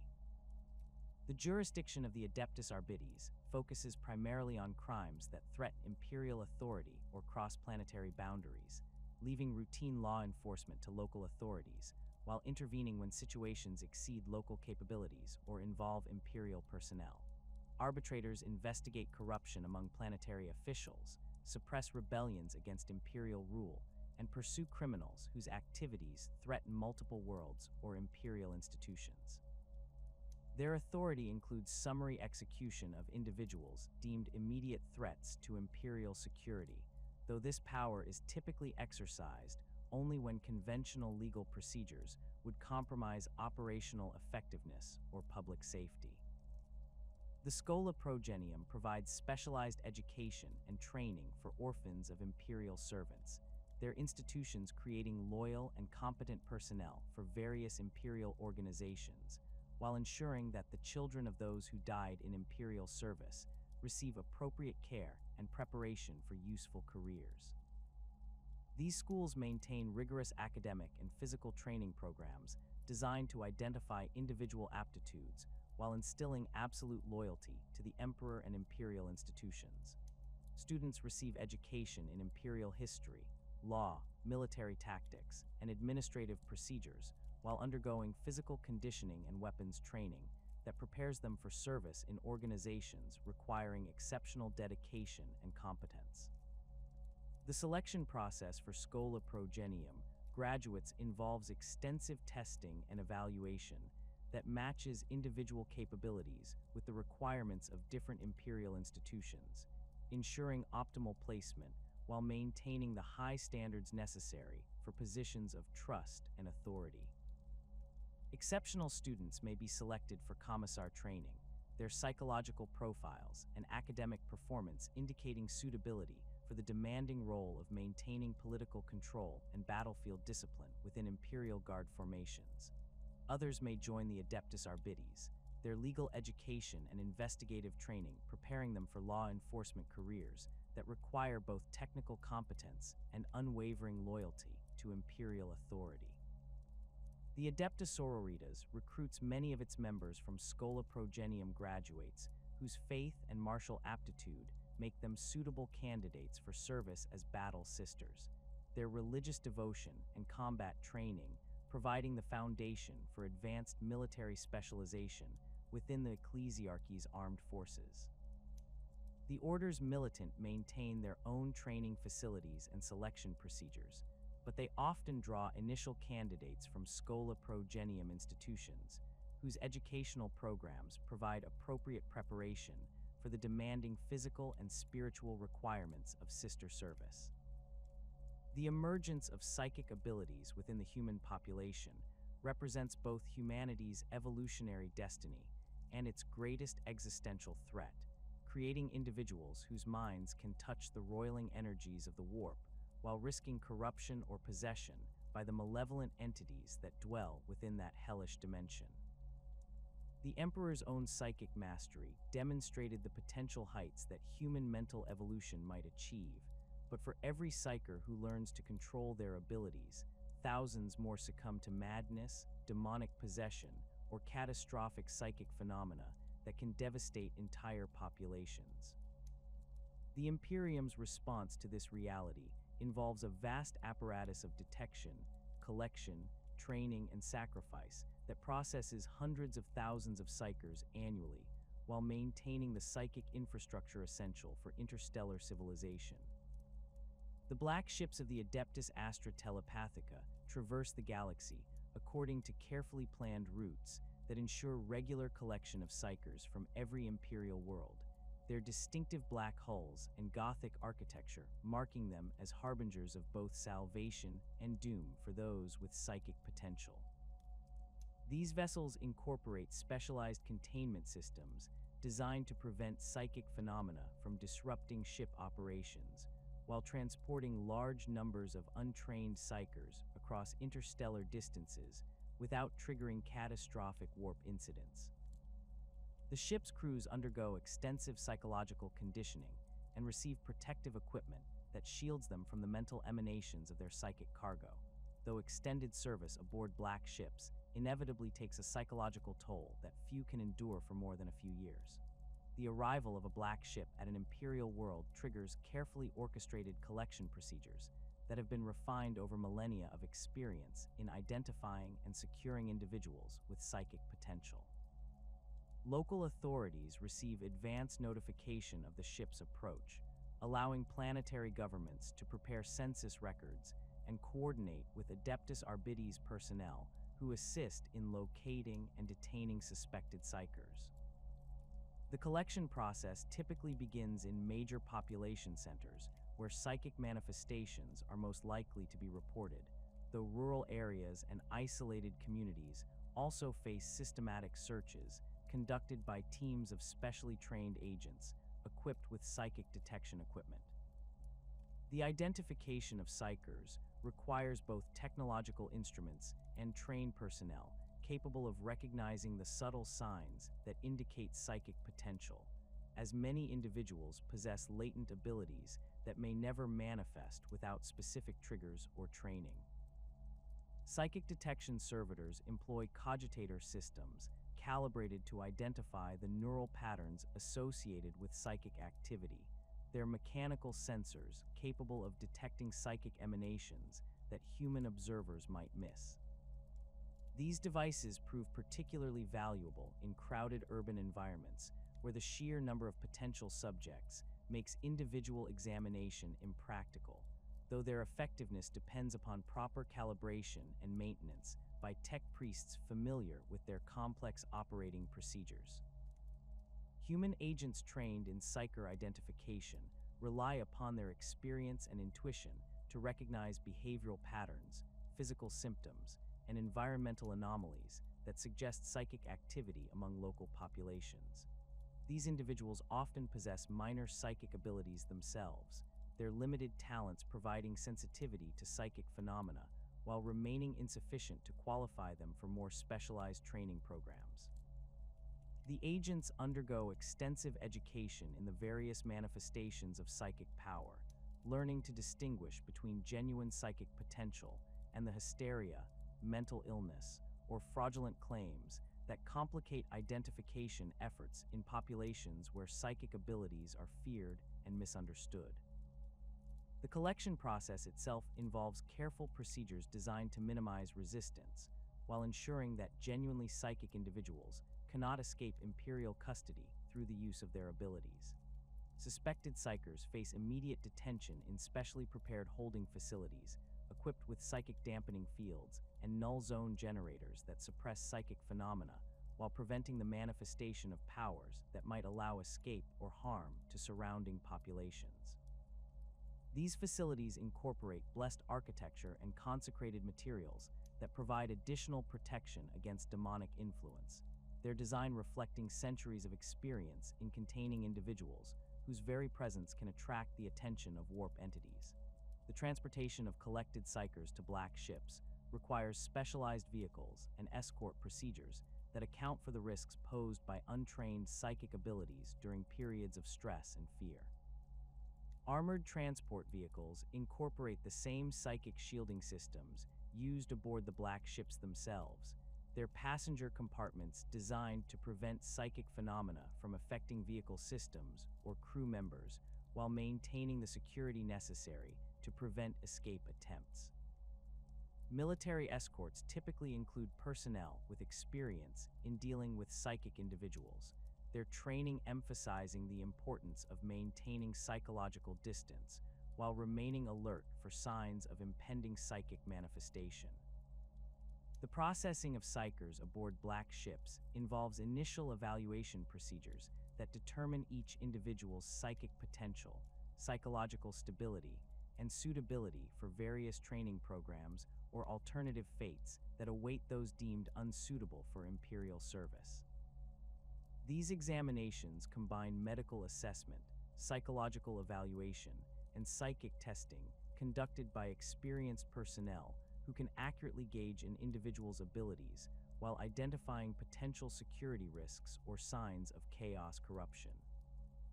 The evaluation process must balance thoroughness against the practical limitations imposed by the large numbers of psychers processed during each collection cycle, creating standardized procedures that can handle hundreds of individuals while maintaining adequate safety protocols. The classification system used aboard black ships divides psychers into categories that determine their ultimate destination and fate within the Imperial system, with assignments based upon both psychic strength and psychological suitability for different types of service. Alpha-level psychers possess the strongest psychic abilities and greatest potential for advanced training, though they also represent the highest security risks due to their capacity for causing catastrophic damage if their powers manifest uncontrollably. These individuals typically receive assignment to specialized training programs that can develop their abilities for service in elite Imperial organizations, though the attrition rate during training remains extremely high due to the dangers inherent in developing powerful psychic abilities. Beta and Gamma level psychers form the majority of those collected by the black ships, their moderate psychic abilities making them suitable for various Imperial service roles while remaining manageable from a security perspective. Beta-level individuals often receive training as astropaths, sanctioned psychers, or other specialized roles that require reliable psychic abilities without the extreme power levels that characterize alpha-class individuals. Gamma-level psychers may serve in support roles or receive limited training that allows them to contribute to Imperial operations without developing their full psychic potential, their assignments reflecting the need to balance utility against the resources required for extensive training programs. Delta-level psychers and below typically lack the psychic strength necessary for useful Imperial service, though they may still pose security risks through unpredictable manifestations or susceptibility to demonic influence. These individuals often face assignment to labor details aboard black ships or other imperial facilities where their limited abilities can be monitored, while they contribute to essential maintenance and support functions. The weakest psychers may be deemed suitable only for sacrifice to maintain the Golden Throne's operation, their psychic essence consumed to sustain the Emperor's continued existence, and the Astronomican's beacon that guides imperial navigation throughout the galaxy. The Golden Throne itself represents the ultimate destination for thousands of psychers annually, their life force and psychic energy required to maintain the ancient device that preserves the Emperor's consciousness while powering the Astronomican beacon. The process of sacrifice involves careful preparation and ritual procedures conducted by the Adeptus Custodes and other specialized personnel who understand the technical requirements for feeding psychic energy into the throne systems. The psychers selected for this fate typically include those whose abilities prove insufficient for other forms of imperial service, individuals whose psychological profiles indicate unsuitability for training programs, and volunteers who choose sacrifice as the highest form of service to the Emperor. The daily consumption of psychic energy by the Golden Throne requires a constant supply of fresh psychers, whose life force can be converted into the power necessary for maintaining the Emperor's existence and the Astronomican's operation. The technical aspects of this process remain closely guarded secrets known only to the highest levels of the Adeptus Custodes and certain tech priests who maintain the throne's complex systems, though the basic requirement for psychic sacrifice has been established doctrine since the Emperor's internment following the Horus heresy. The scale of this sacrifice represents one of the Imperium's greatest moral burdens, as thousands of individuals die daily to maintain the psychic infrastructure that enables interstellar civilization. The Navigator houses stand apart from other psychic bloodlines through their unique genetic mutation that allows them to perceive the currents and eddies of the warp directly, making interstellar travel possible through their ability to guide spacecraft safely through the chaotic energies of the Imperium. The third eye that distinguishes navigators from baseline humans represents a carefully preserved genetic trait that has been maintained through selective breeding programs spanning thousands of years, creating a distinct subspecies of humanity whose abilities remain essential for imperial civilization despite their obvious physical deviation from human norms. The navigator mutation manifests differently in each individual, but all true navigators possess the distinctive forehead eye that allows them to observe warp currents while maintaining sufficient sanity to guide spacecraft through the dimensional barrier. The monopoly that navigator houses maintain over warp travel stems from both their unique abilities and the political agreements that established their privileged position within imperial society during the early years of the Great Crusade. The Emperor's recognition of their essential role in enabling interstellar expansion led to formal treaties that guaranteed navigator autonomy in exchange for their exclusive services to imperial fleets, creating a relationship that has persisted despite periodic tensions between navigator interests and broader imperial policies. The houses jealously guard their genetic heritage and training secrets while maintaining the political influence necessary to protect their monopoly against potential competitors or technological alternatives that might threaten their position. The internal structure of navigator houses reflects both their aristocratic traditions and the practical requirements of managing a limited genetic resource across galactic distances, with each house maintaining detailed genealogical records that track genetic compatibility and mutation stability across multiple generations. The most powerful houses control vast commercial empires and maintain private military forces that protect their interests while providing the political influence necessary for negotiating favorable contracts with imperial military and commercial organizations. Lesser houses often specialize in particular types of navigation or serve specific regions of imperial space, their more limited resources requiring careful management of their genetic assets and political relationships.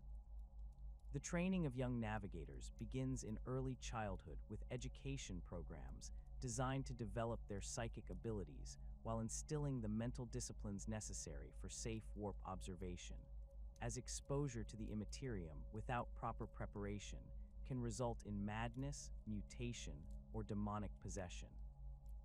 Navigator education combines traditional academic subjects with specialized instruction in warp theory, stellar cartography, and the meditation techniques that allow controlled use of their third eye without succumbing to the psychological stresses inherent in perceiving chaotic dimensional energies.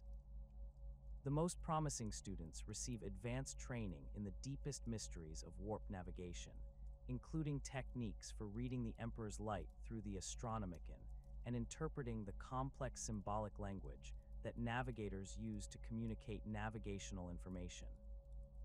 The physical process of warp navigation requires navigators to open their third eye while aboard spacecraft traveling through the immaterium, their perception of warp currents allowing them to guide the vessel along safe routes that avoid the worst turbulence and predatory entities that inhabit the chaotic dimension. The navigator typically occupies a specially prepared chamber within the ship's superstructure, their position isolated from other crew members to prevent the psychic emanations associated with warp sight from affecting normal humans who lack the mental conditioning necessary to withstand exposure to dimensional energies. The navigation chamber incorporates protective wards and psychic shielding that help focus the navigator's abilities while providing some protection against the malevolent attention that warp sight can attract from demonic entities. The actual experience of warp sight involves perceiving the immaterium as a constantly shifting landscape of energy currents, emotional resonances, and symbolic imagery that represents the collective psychic emanations of living beings throughout the galaxy. Navigators learn to interpret these phenomena as navigational references, reading the flow of psychic energy to determine safe passage routes, while avoiding the dangerous areas where chaos influence concentrates or predatory warp entities gather to feed on passing spacecraft. The Astronomican appears to navigators as a brilliant beacon of golden light that cuts through the chaotic energies of the warp, providing a fixed reference point that allows accurate navigation across vast interstellar distances despite the dimensional distortions that make conventional spatial relationships meaningless within the immaterium. The psychological toll of regular warp sight creates significant health risks for navigators who must repeatedly expose themselves to dimensional energies that gradually erode their sanity and physical well-being over the course of their careers.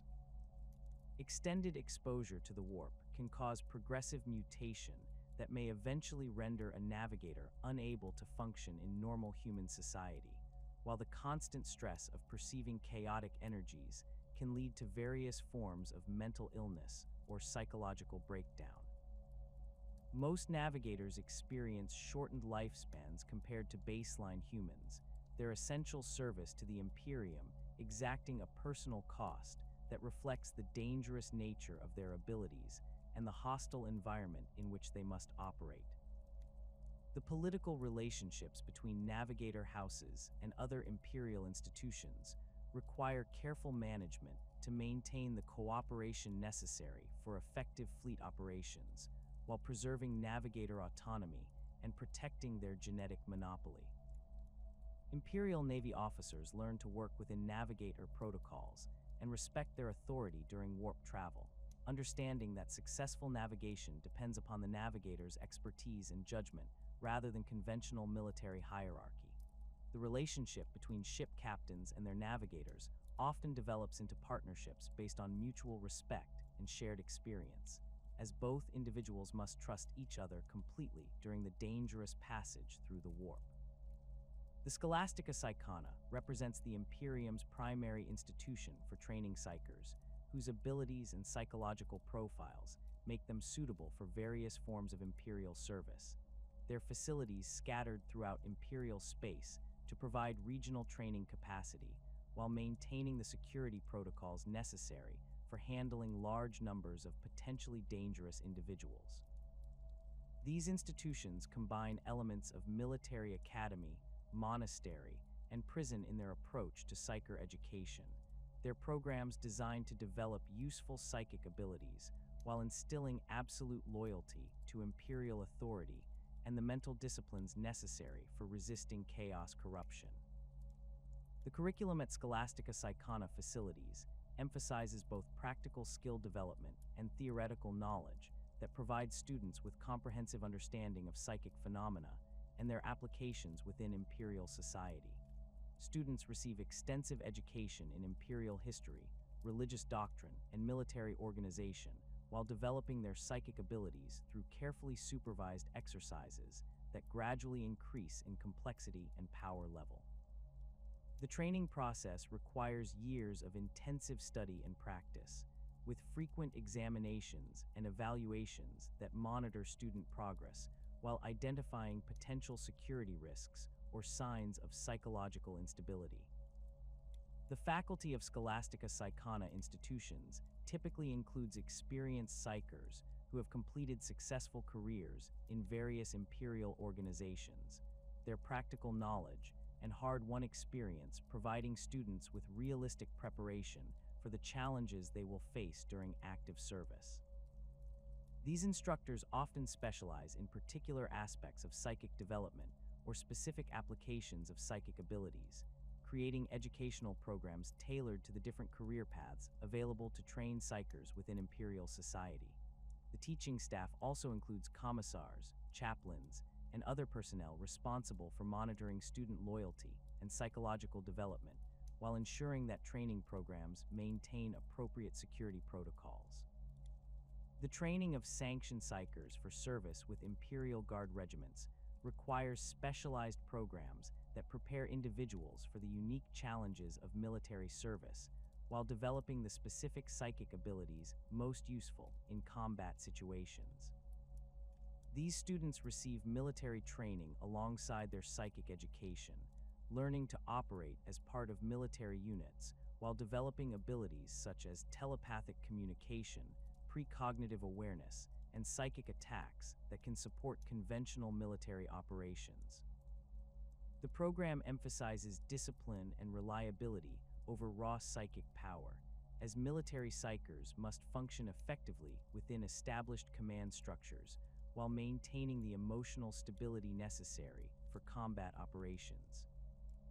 Astropath training represents one of the most demanding specializations within the Scholastica Psychona system, as these individuals must develop the telepathic abilities necessary for interstellar communication while undergoing the soul-binding ritual that protects them from demonic possession at the cost of their physical sight.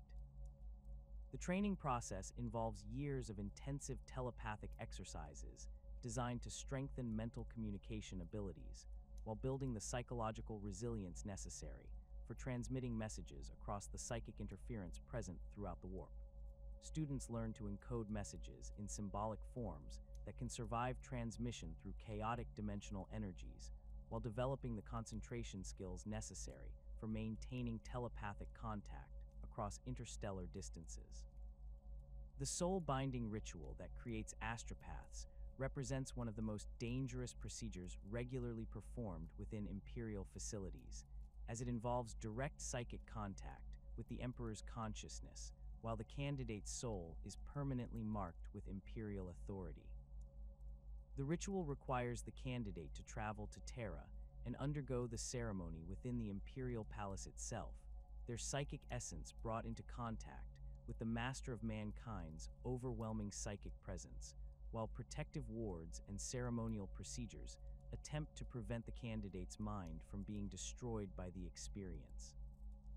The process invariably results in physical blindness, as the candidate's optical nerves are burned out by exposure to the Emperor's psychic radiance, but successful completion provides permanent protection against demonic possession while establishing a psychic connection that enables interstellar communication. The constant threat of demonic possession represents the primary security concern throughout all aspects of Imperial Psyker training and deployment, as untrained or inadequately protected Psykers serve as potential gateways through which chaos entities can enter real space and wreak havoc among Imperial populations. The warp's chaotic nature means that any use of psychic abilities creates ripples in dimensional energy that can attract the attention of predatory entities seeking opportunities to manifest in the material universe through psychic conduits. The Imperium's response to this threat involves multiple layers of protection, including psychological conditioning, spiritual wards, technological devices, and institutional oversight designed to minimize the risks while maintaining the psychic capabilities essential for Imperial operations. Psychic wards and protective devices provide technological solutions to the problem of demonic attraction, their blessed components and consecrated construction creating barriers that interfere with demonic manifestation while reducing the psychic signature that untrained psychers emit during the use of their abilities. These devices range from simple amulets and talismans that provide basic protection for individual psychers to complex installations that create null zones where psychic phenomena cannot occur at all. The most sophisticated protective systems incorporate elements of both technology and faith, their effectiveness depending upon proper maintenance and ritual blessing by qualified personnel who understand both the technical and spiritual aspects of psychic protection. The institutional oversight provided by organizations such as the Inquisition and Commissariat ensures that trained psychers receive ongoing monitoring throughout their careers, while maintaining the authority necessary for immediate intervention when signs of corruption or possession become apparent. Commissars assigned to units containing sanctioned psychers receive specialized training in recognizing the symptoms of demonic influence, while maintaining the authority to execute compromised individuals before they can become conduits for chaos manifestation. The Inquisition maintains networks of agents throughout Imperial Psyker training institutions and deployment locations, their ongoing surveillance providing early warning of potential security breaches, while ensuring that institutional security protocols remain effective against evolving threats. The development of psychic abilities among human populations continues to accelerate as the species evolves toward its ultimate psychic destiny, creating both opportunities and challenges for Imperial institutions tasked with managing this transformation while maintaining social stability and security against chaos corruption. The increasing frequency of psychic births requires constant expansion of collection and training facilities, while straining the resources available for proper education and protection of individuals, whose abilities make them both valuable assets and dangerous security risks. The balance between utilizing humanity's psychic potential and protecting against the threats it creates remains one of the Imperium's most critical challenges, as it faces an uncertain future in a galaxy where psychic evolution appears inevitable but fraught with existential dangers. The dawn of the 41st millennium found the Imperium of Man beset by enemies on all fronts, its vast territories under constant assault from threats both ancient and newly emerged. 10,000 years of gradual decay had weakened the foundations of human civilization, while new horrors arose to test humanity's resolve and survival instincts. The galaxy had become a charnel house, where entire star systems could be consumed by war within a single generation, their populations either slaughtered or transformed into something no longer recognizably human. The Emperor's dream of a unified human empire spanning the stars had devolved into a desperate struggle for survival against forces that sought nothing less than humanity's complete extinction. The 13th Black Crusade erupted from the Eye of Terror with unprecedented fury, as Abaddon the Despoiler marshaled the largest chaos fleet in recorded history to finally break the defenses that had contained his forces for millennia.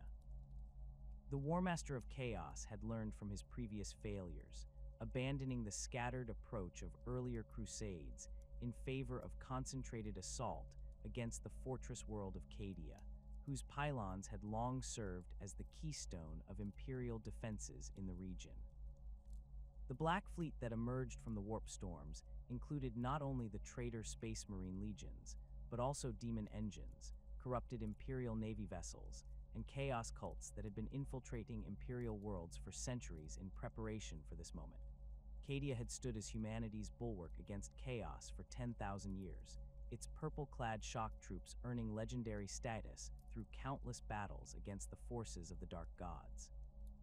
The planet's strategic position at the mouth of the Cadian Gate made it the primary choke point through which Chaos forces could launch major assaults against Imperial territory, while its network of ancient pylons created a zone of psychic stability that prevented large-scale demonic manifestation. The world's entire population had been militarized since birth, their society organized around the principle that every citizen was a soldier in the eternal war against Chaos corruption. The Siege of Cadia began with orbital bombardments that lasted for months, their intensity gradually overwhelming the planet's void shields, while Chaos ground forces established beachheads across multiple continents. The defenders fought with desperate courage, their knowledge of local terrain and defensive installations allowing them to exact terrible casualties from the attacking forces despite being vastly outnumbered. Cadian shock troops held their positions in underground bunkers and reinforced strongpoints, while Imperial Navy fleets engaged the Chaos Armada in void battles that left entire sectors of space littered with burning wreckage. The arrival of the Blackstone Fortress Abaddon had captured during previous campaigns tilted the balance decisively in favor of the attackers, its ancient weapons capable of destroying entire continents with concentrated fire. The fortress's alien technology proved capable of disrupting the pylon network that had protected Cadia for millennia, creating gaps in the psychic barriers that allowed massive demonic incursions to manifest across the planet's surface. The combination of conventional military assault and supernatural corruption finally overwhelmed the defenders' ability to maintain organized resistance, though individual units continued fighting even as their world died around them. The destruction of Cadia sent shockwaves throughout the Imperium that extended far beyond the immediate military consequences of losing such a crucial fortress world. The planet's death throes created a massive warp storm that tore across the galaxy like a wound in reality itself, severing communication and travel routes that had connected Imperial territories for thousands of years. The Great Rift, as it came to be known, divided the Imperium into two distinct regions with vastly different conditions and challenges, creating administrative and military difficulties that threatened to tear the Empire apart through sheer logistical impossibility. The Imperium Nihilus, the region beyond the Great Rift, found itself cut off from Terra and the guiding light of the Astronomican, making warp travel extremely hazardous while isolating entire sectors from Imperial support and coordination. Worlds within this dark half of the galaxy faced increased demon incursions, xenos invasions, and internal rebellions as the barriers between real space and the warp weakened throughout the affected region. Planetary governors and Space Marine chapter masters found themselves forced to make desperate alliances and difficult decisions without guidance from higher Imperial authority, their isolation creating opportunities for both heroism and corruption on an unprecedented scale. The emergence of the Great Rift coincided with massive Tyranid hive fleet incursions that threatened to consume entire sectors of Imperial space, their bioships arriving in numbers that dwarfed previous encounters with the alien devourers. Hive Fleet Leviathan approached from the galactic south with tentacles that stretched across hundreds of light years, its advanced scout organisms seeding worlds with gene stealers and other infiltrator creatures that prepared local populations for consumption. The hive mind's intelligence had learned from previous encounters with Imperial forces, adapting its tactics and bioforms to counter the defensive strategies that had proven effective against earlier hive fleets. The Tyranid assault differed fundamentally from other threats facing the Imperium, as these aliens sought not conquest or corruption, but complete biological consumption of all life within the galaxy. Their hive ships could strip entire worlds bare within months, converting all organic matter into biomass that fueled the creation of new warrior organisms and additional vessels for the ever-expanding swarm. The psychological impact of facing an enemy that viewed humanity as nothing more than food created unique challenges for Imperial defenders, whose traditional concepts of honor, negotiation, and strategic withdrawal became meaningless against foes that could not be reasoned with or deterred. The shadow and the warp that accompanied major Tyranid incursions created additional complications by disrupting psychic communication and warp travel throughout affected regions, isolating Imperial forces while preventing the coordination necessary for effective large-scale resistance. Astropaths found their abilities severely limited or completely suppressed within the Shadow's influence, while navigators struggled to guide ships through warp currents that had been disturbed by the hive mind's alien psychic presence. The combination of conventional military threat and psychic disruption made Tyranid incursions particularly dangerous for Imperial forces that depended upon rapid deployment and reinforcement to counter numerically superior enemies. The Tau Empire's expansion into Imperial territory represented a different kind of threat, as these aliens combined advanced technology with sophisticated diplomacy to gradually absorb human worlds through a mixture of military conquest and ideological conversion. The Tau's concept of the greater good provided an alternative to Imperial rule that some human populations found attractive, particularly on worlds where Imperial governance had become oppressive or ineffective. The aliens' willingness to incorporate human auxiliaries into their military and administrative structures created opportunities for collaboration that complicated Imperial responses to their expansion. Tau military doctrine emphasized combined arms warfare and technological superiority over the massed infantry assaults that characterized most Imperial tactics, their battle suits and pulse weapons providing firepower advantages that could overcome numerical disadvantages in many tactical situations. The aliens' use of human auxiliaries familiar with Imperial methods and equipment allowed them to adapt their strategies to counter specific Imperial strengths while exploiting weaknesses in traditional defensive approaches. The Tau's relatively small population required them to use superior technology and tactics to achieve victories against larger Imperial forces, creating conflicts that often resembled technological demonstrations rather than conventional military campaigns.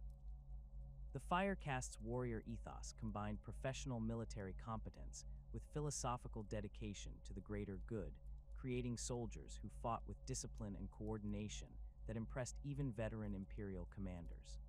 Tau forces typically avoided prolonged engagements that might result in heavy casualties, preferring to use mobility and firepower to achieve tactical objectives while minimizing losses that their small population could not easily replace. This approach often frustrated Imperial commanders accustomed to enemies who would fight to the death, as Tau forces would withdraw when faced with overwhelming odds rather than making futile last stands. The diplomatic efforts of the Water Caste created additional challenges for Imperial authorities attempting to counter Tau expansion, as these skilled negotiators could exploit local grievances and administrative failures to build support for Tau rule among human populations. Worlds suffering under corrupt governors or excessive tithe burdens might view Tau promises of efficient administration and technological advancement as preferable alternatives to continued Imperial rule. The aliens' willingness to preserve local customs and traditions while gradually introducing Tau technology and philosophy made their conquest more palatable to populations that had experienced harsh Imperial governance. The return of Robute Guilliman marked a turning point in the Imperium's response to the cascading crises that threatened to overwhelm human civilization, as the Primarch's revival brought both practical military leadership and symbolic hope to Imperial forces struggling against seemingly impossible odds.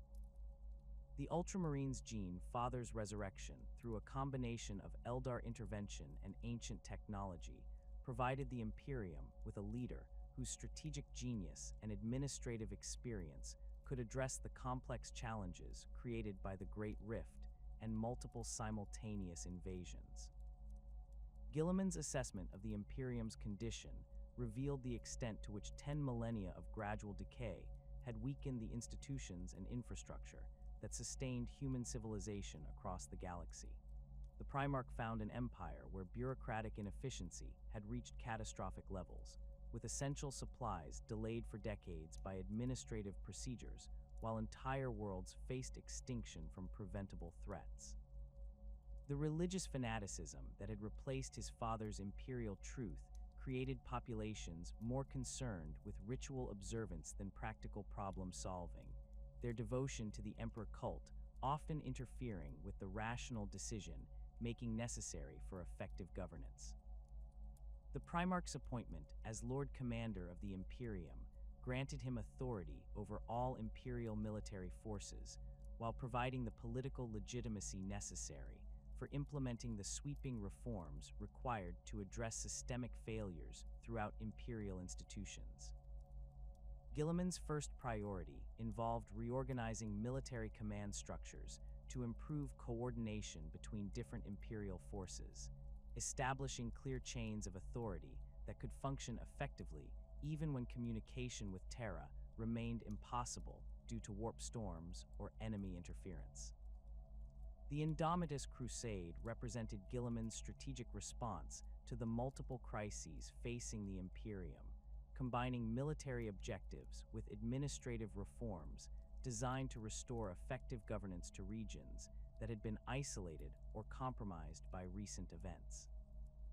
The Crusade fleets included not only Primaris space marines created using improved gene seed technology, but also massive Imperial Guard formations, Adeptus Mechanicus expeditions, and administrative personnel capable of re-establishing Imperial authority on worlds that had been cut off from central control. The Primaris Space Marines incorporated genetic improvements that enhanced their physical capabilities beyond those of traditional Astartes, while maintaining compatibility with existing chapter structures and traditions. These new warriors possessed additional organs and enhanced versions of existing implants that provided superior strength, speed, and resilience compared to their predecessors, though their creation required new equipment and training procedures that some chapters initially viewed with suspicion. The deployment of Primaris reinforcements to existing chapters provided immediate military benefits, while raising questions about the relationship between old and new Astartes that would require careful management to prevent internal conflicts. The Crusade's military objectives focused on re-establishing secure communication and travel routes that could reconnect isolated imperial territories while eliminating the most dangerous threats to human survival in each region. Guilliman's forces prioritized the liberation of Forge worlds whose industrial capacity could support broader military operations, the recapture of Shrine worlds whose religious significance provided morale benefits for Imperial forces, and the elimination of Chaos strongholds that served as staging areas for further attacks against Imperial territory. The administrative aspects of the Adeptus Crusade proved equally important as its military achievements, as Guilliman's personnel worked to re-establish effective governance on worlds that had been isolated or compromised by recent events.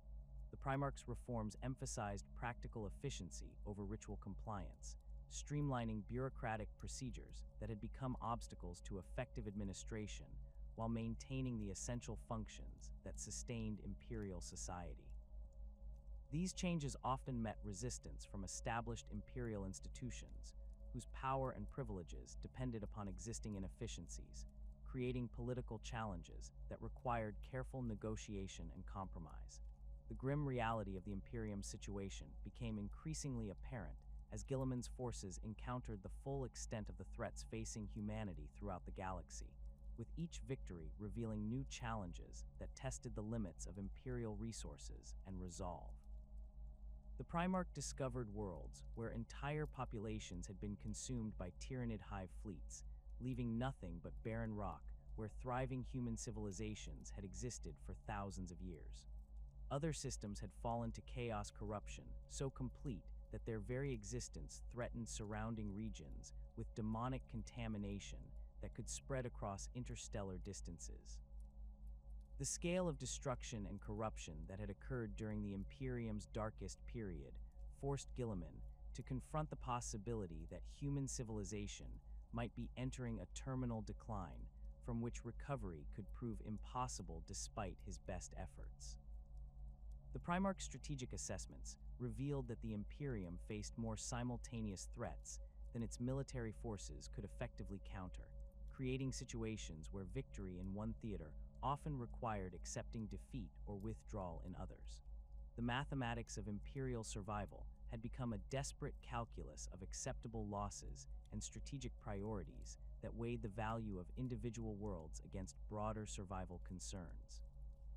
The persistence of human resistance, despite these overwhelming challenges, demonstrated the fundamental resilience that had sustained the species through 10,000 years of warfare and hardship. Imperial Guard regiments continued fighting even when cut off from supply and reinforcement, their soldiers maintaining discipline and courage in the face of enemies that defied comprehension or conventional military response. Space Marine chapters adapted their tactics and strategies to counter new threats while preserving the essential traditions and values that define their identity as the Emperor's chosen warriors. The faith that sustained imperial populations through the darkest periods of the 41st millennium reflected both the strength and weakness of human civilization, as religious devotion provided the psychological resilience necessary for survival, while sometimes interfering with the practical decision-making required for effective resistance. The imperial cult's emphasis on martyrdom and sacrifice created populations willing to die for their beliefs, but it also fostered fatalistic attitudes that could prevent the innovation and adaptation necessary for overcoming new challenges. The Imperium's survival into the 42nd millennium remained uncertain, as the forces of destruction continued their relentless assault against the last bastions of human civilization. The Great Rift continued to divide imperial territory, while spawning new demon incursions that threatened to overwhelm local defenses. Tyrannid hive fleets consumed entire sectors while adapting to counter imperial resistance, and chaos forces launched increasingly sophisticated attacks that exploited every weakness in imperial defenses. The return of Guilliman and the Adeptus Crusade had provided temporary respite and renewed hope, but the fundamental challenges facing humanity required solutions that might exceed even a Primarch's capabilities. Yet humanity endured, as it had for millennia, through the simple refusal to surrender in the face of extinction. In the grim darkness of the far future, there was only war, but there was also the indomitable human spirit that had carried the species from the caves of ancient Terra to the stars themselves. Whether that spirit would prove sufficient to ensure humanity's survival through the trials ahead remained the greatest question of the age, its answer written in blood across 1,000 battlefields where ordinary humans stood against the darkness and refused to yield. The Emperor's vision of human dominion over the galaxy might have faded into legend, but his children continued to fight for their right to exist among the stars, their sacrifice and determination serving as the final bulwark against a universe that sought their destruction.